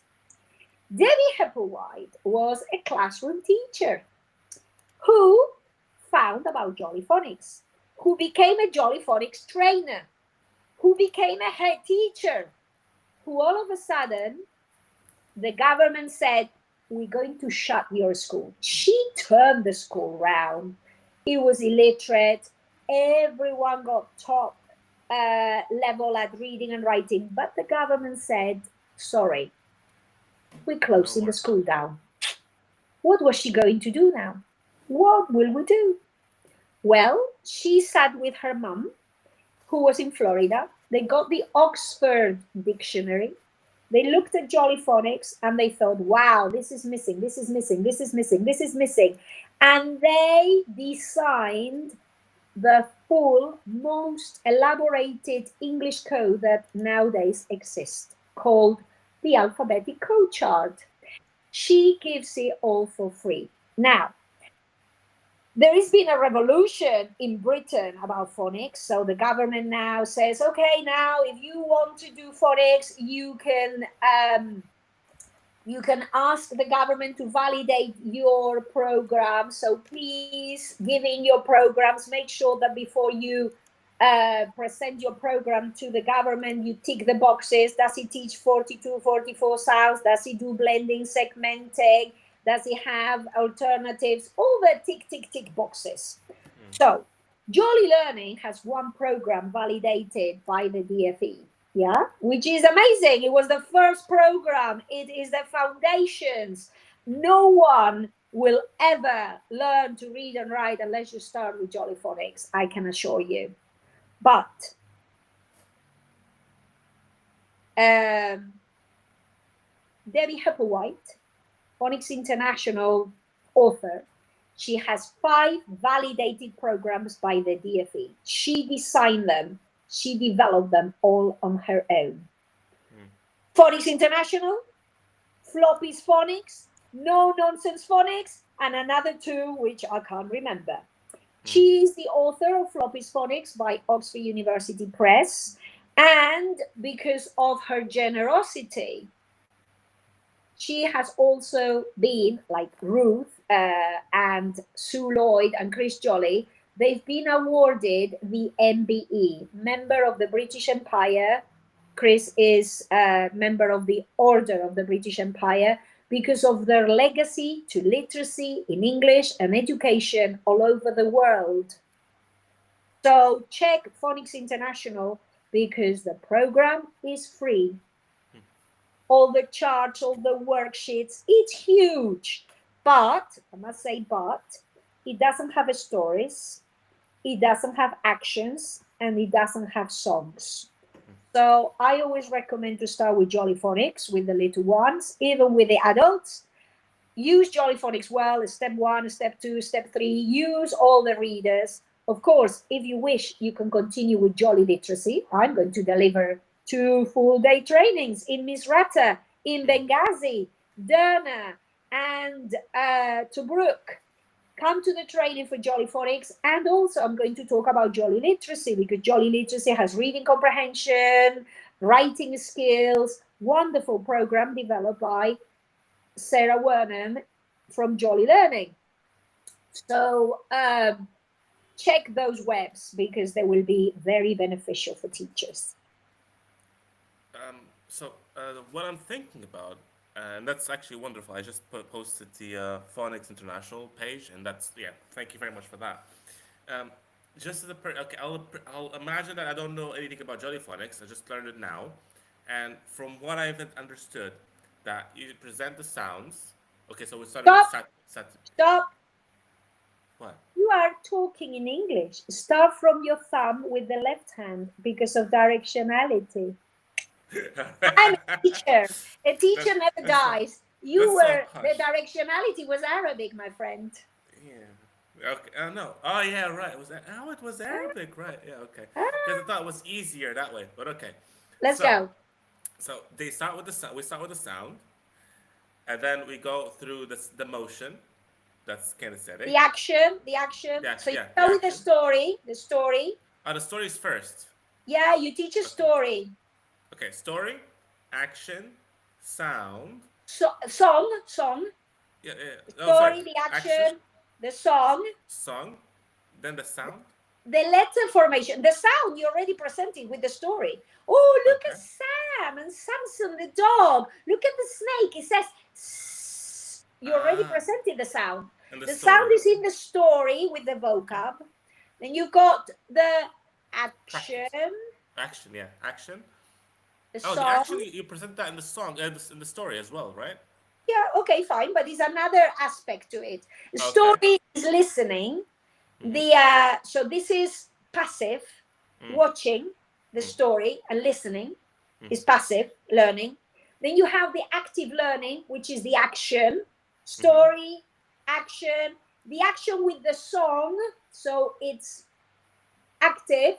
Yeah. Then the letter formation, which is also active, and make sure you don't do this to students because that's number 2. Yes, you can see the letter S, but that's wrong. What you do is you do it here, facing the children, but you model the writing in the air or in the on the whiteboard, and you say so. But isn't that the motion? Story, action, vocabulary, story, action, the song with all the vocabulary, letter formation, blending and segmenting.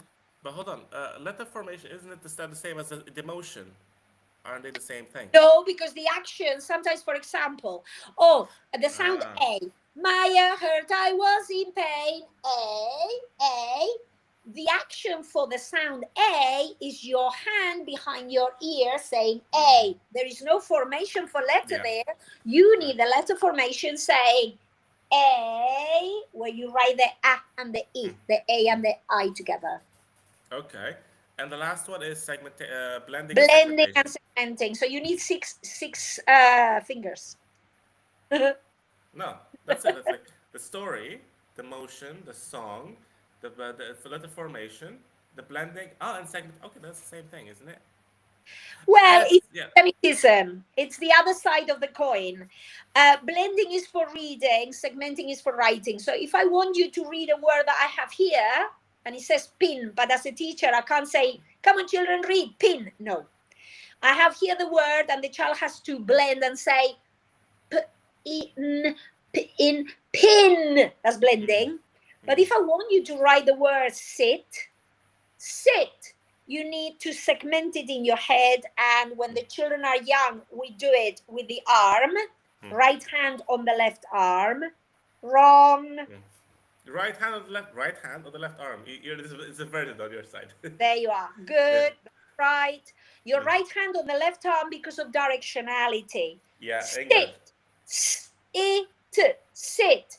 And Yeah, when so the it's yeah, that's hand. Arabic. That's Left hand on wrong. the That's right arm. Arabic. Yeah. That's Left hand on Arabic. the right arm. Yeah. Yeah. Yeah. Yeah, that's So right. I can This put it is wrong. Yeah. correct Yeah. directionality. This is wrong directionality because we write in English Direction. from Yeah, it's right like to this. left. Yeah, it's direction. It's like this. I was Yeah, right the first time. Yeah, yeah. yeah, you were Yeah, right. yeah. So, And then okay. when the word is longer, when it's not rain anymore, when it's not 1, 2, 3, when the word, for example, is mushroom, then your arm is not long enough. Then you use your left fist. Can you show me your left fist? Good. Look at Yeah. it. Let's segment, children, the word window. Window. Let's Okay. go. Because I want you to write window. And I can't write window on the board. You have to write window correctly. So first, let's hear the word. Window. W-E-N-D-O. Window. 5 sounds. Yeah, okay. So yeah. So And we okay. start from the thumb because of directionality. So then the child will write a W. A will write a E, an I.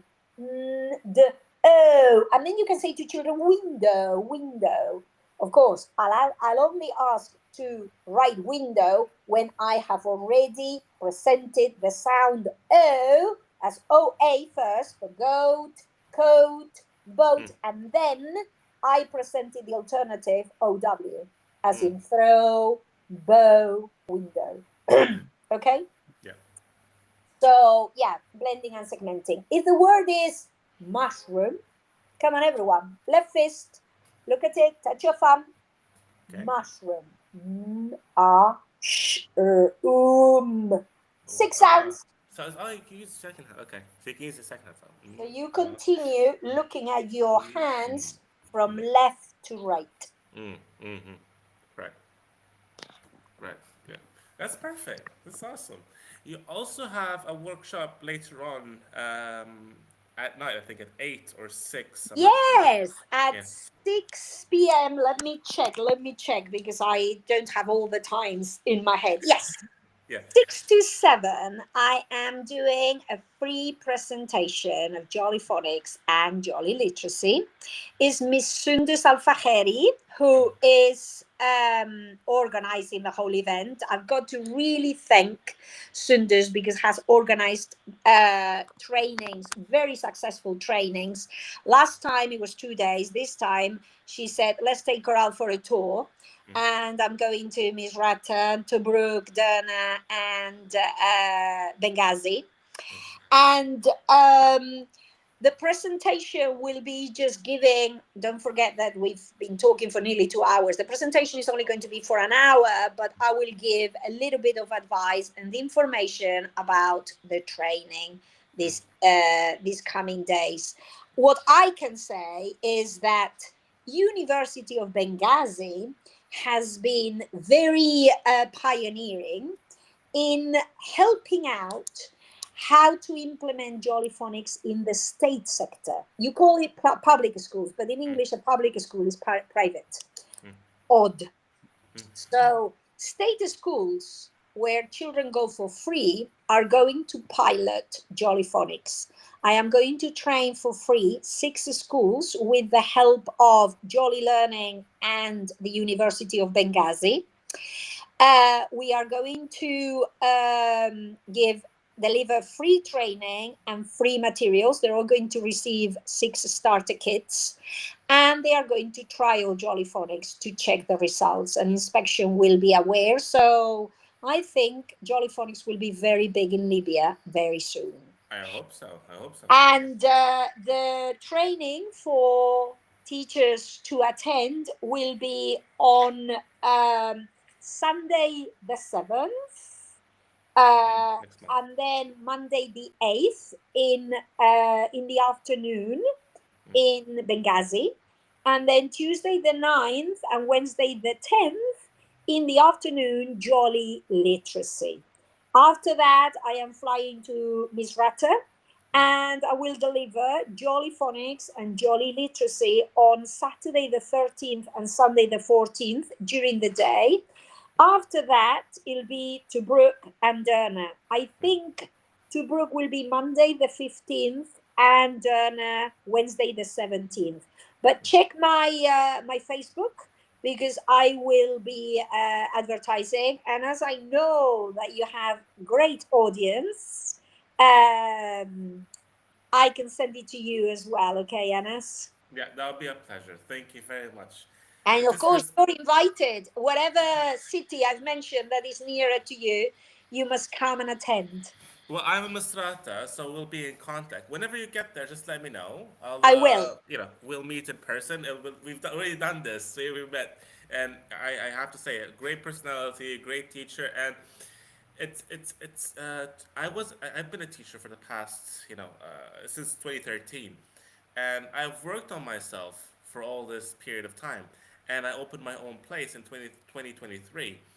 And I am sorry to say, but the new generation of teachers, I noticed that some of them, or at least like, it's different. Like talking to you, a teacher, like okay, you tell me these small things, and I'm like, oh wow, okay. She reminds me of like things I used to pay attention to.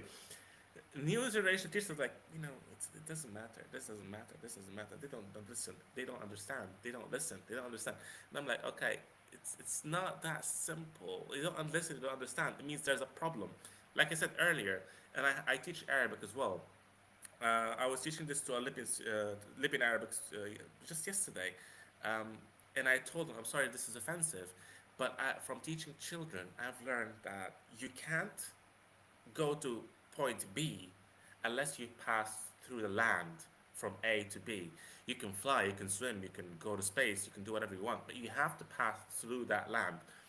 Now, this is what I'm trying to help you with, just passing through that land so you can get to B. But to get there, you have to go through these little details. It doesn't matter if you're a child or an adult, but Jolly Phonics can work for 40-year-olds, 60, 70, 80 year olds, and sing the songs with them.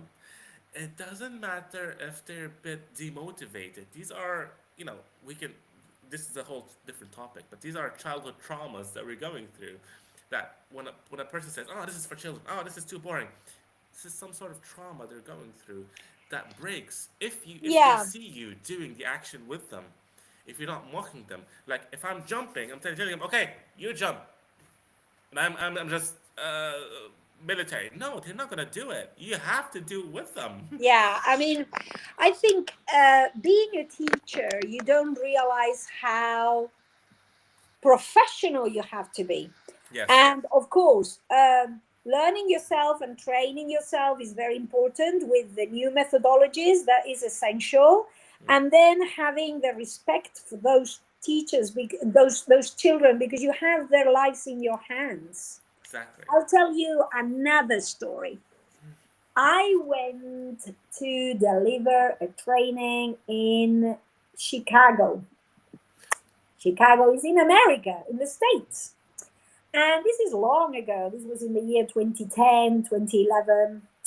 And I was there, and there was a presentation with Sue, with Sarah, with Chris Jolly, and me. And I heard someone say, oh, in the folder, they've already put our attendance certificate. We can go now. Okay.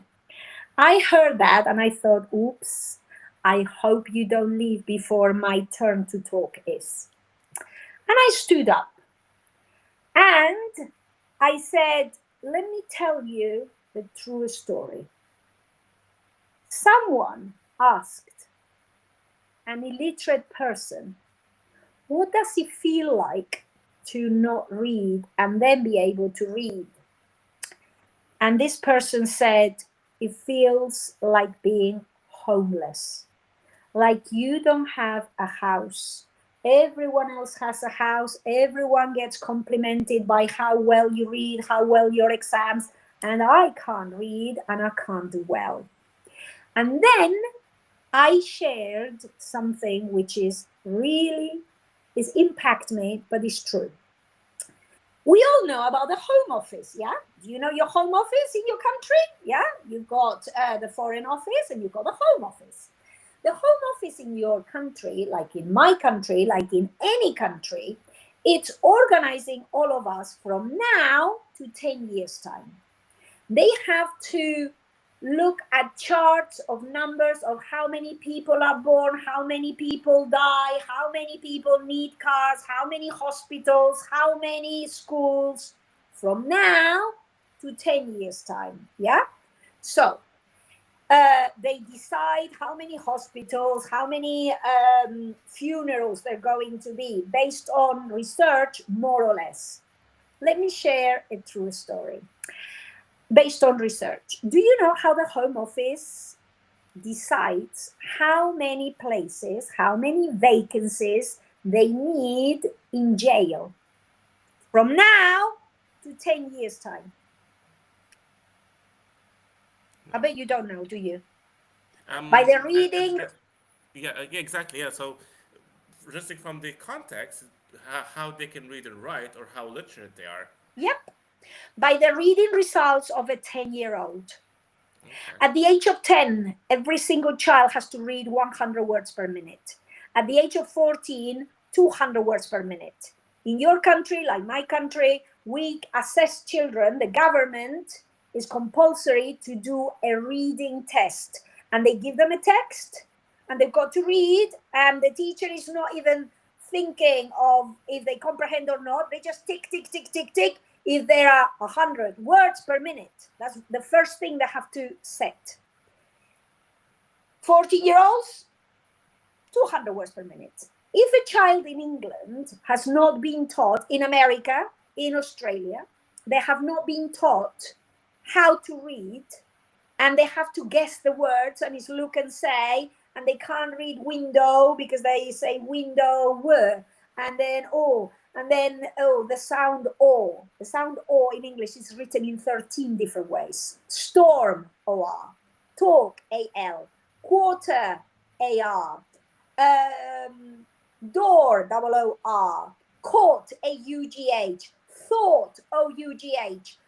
The sound O or is written, is the longest, is the most complex way of spelling that sound. Imagine the child has to read a text that has got the words storm, court, thought, and the child is not reading, it's skipping words. Right, that child will never read English, geography, history, math, science. So what happens to a child who's in the classroom and cannot read? They Well, feel at the left out. beginning they will just annoy.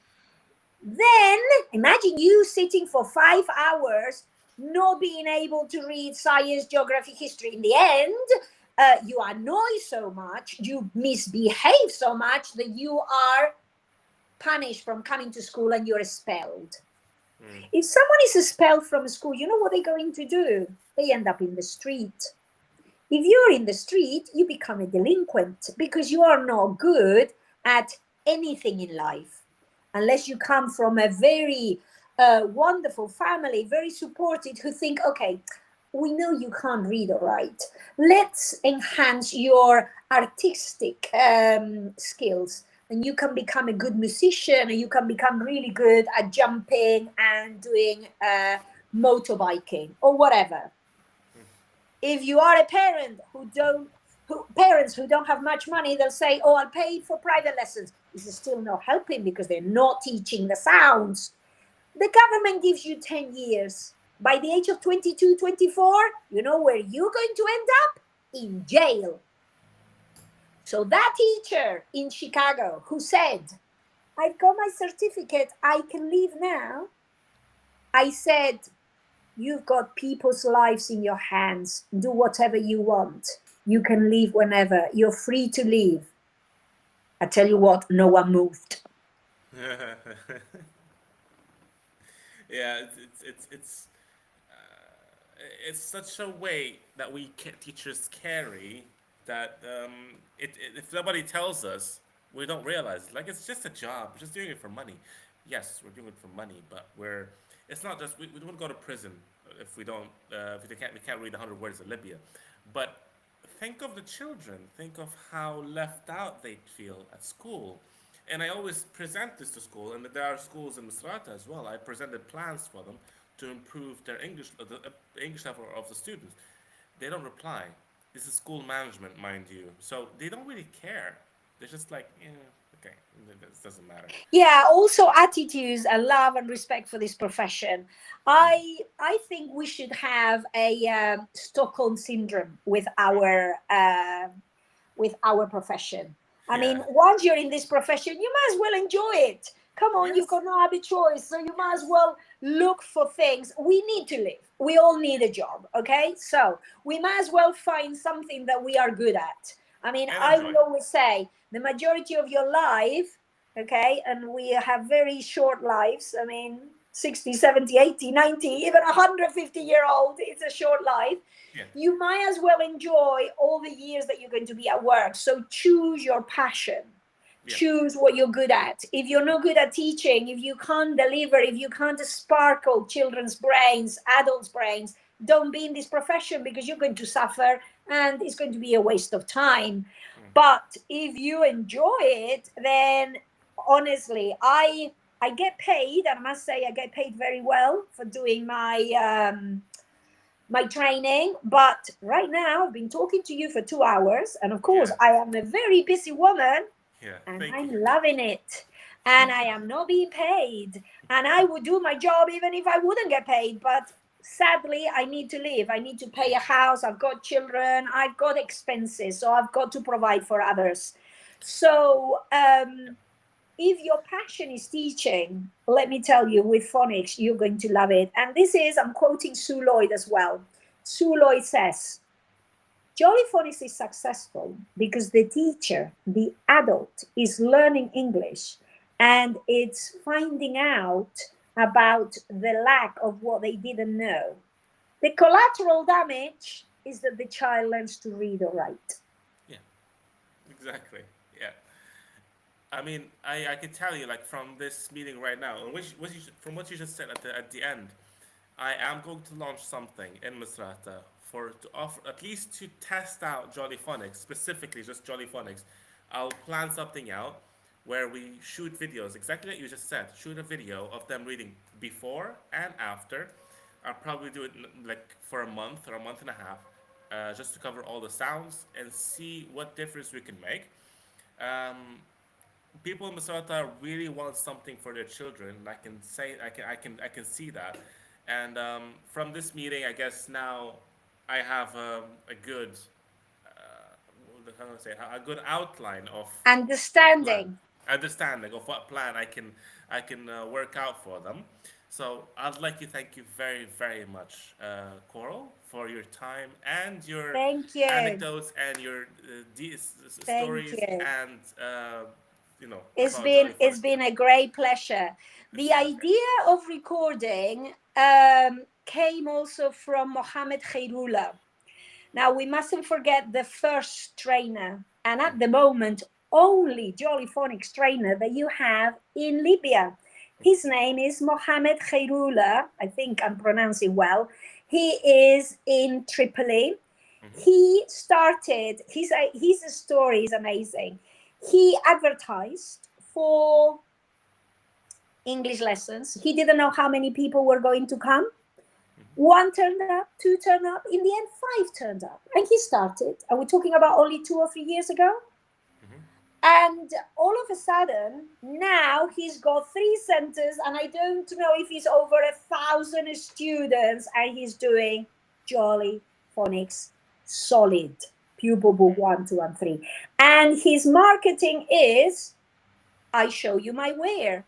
You're coming to my class, please read. Uh, he keeps that video to show the parents. He never shows it publicly. But then he shows the video of the students reading at the end. And it's amazing because they are all fluently reading by the age of 6. But So what is very important is to work on comprehension, okay? It's not just teaching reading, barking at print. You need comprehension, and that comes from the teacher reading many books, having interaction with children, playing games, and doing loads of talking, speaking activities related to topics that children understand, like school, personal identification, food, the weather, talking about their intellectual level. We're not going to talk about astronomy and the planets when the child is 4.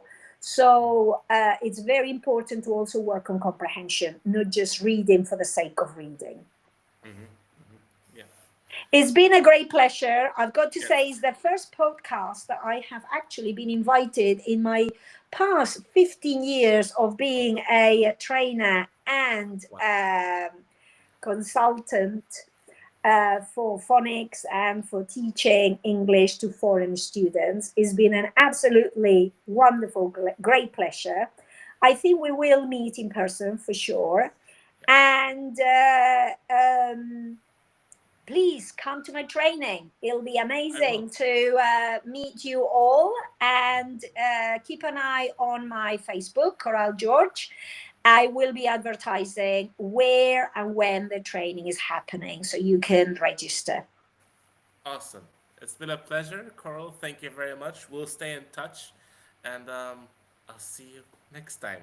See you soon. Thank you, everyone. All Thank my you. love. Bye Be bye. jolly.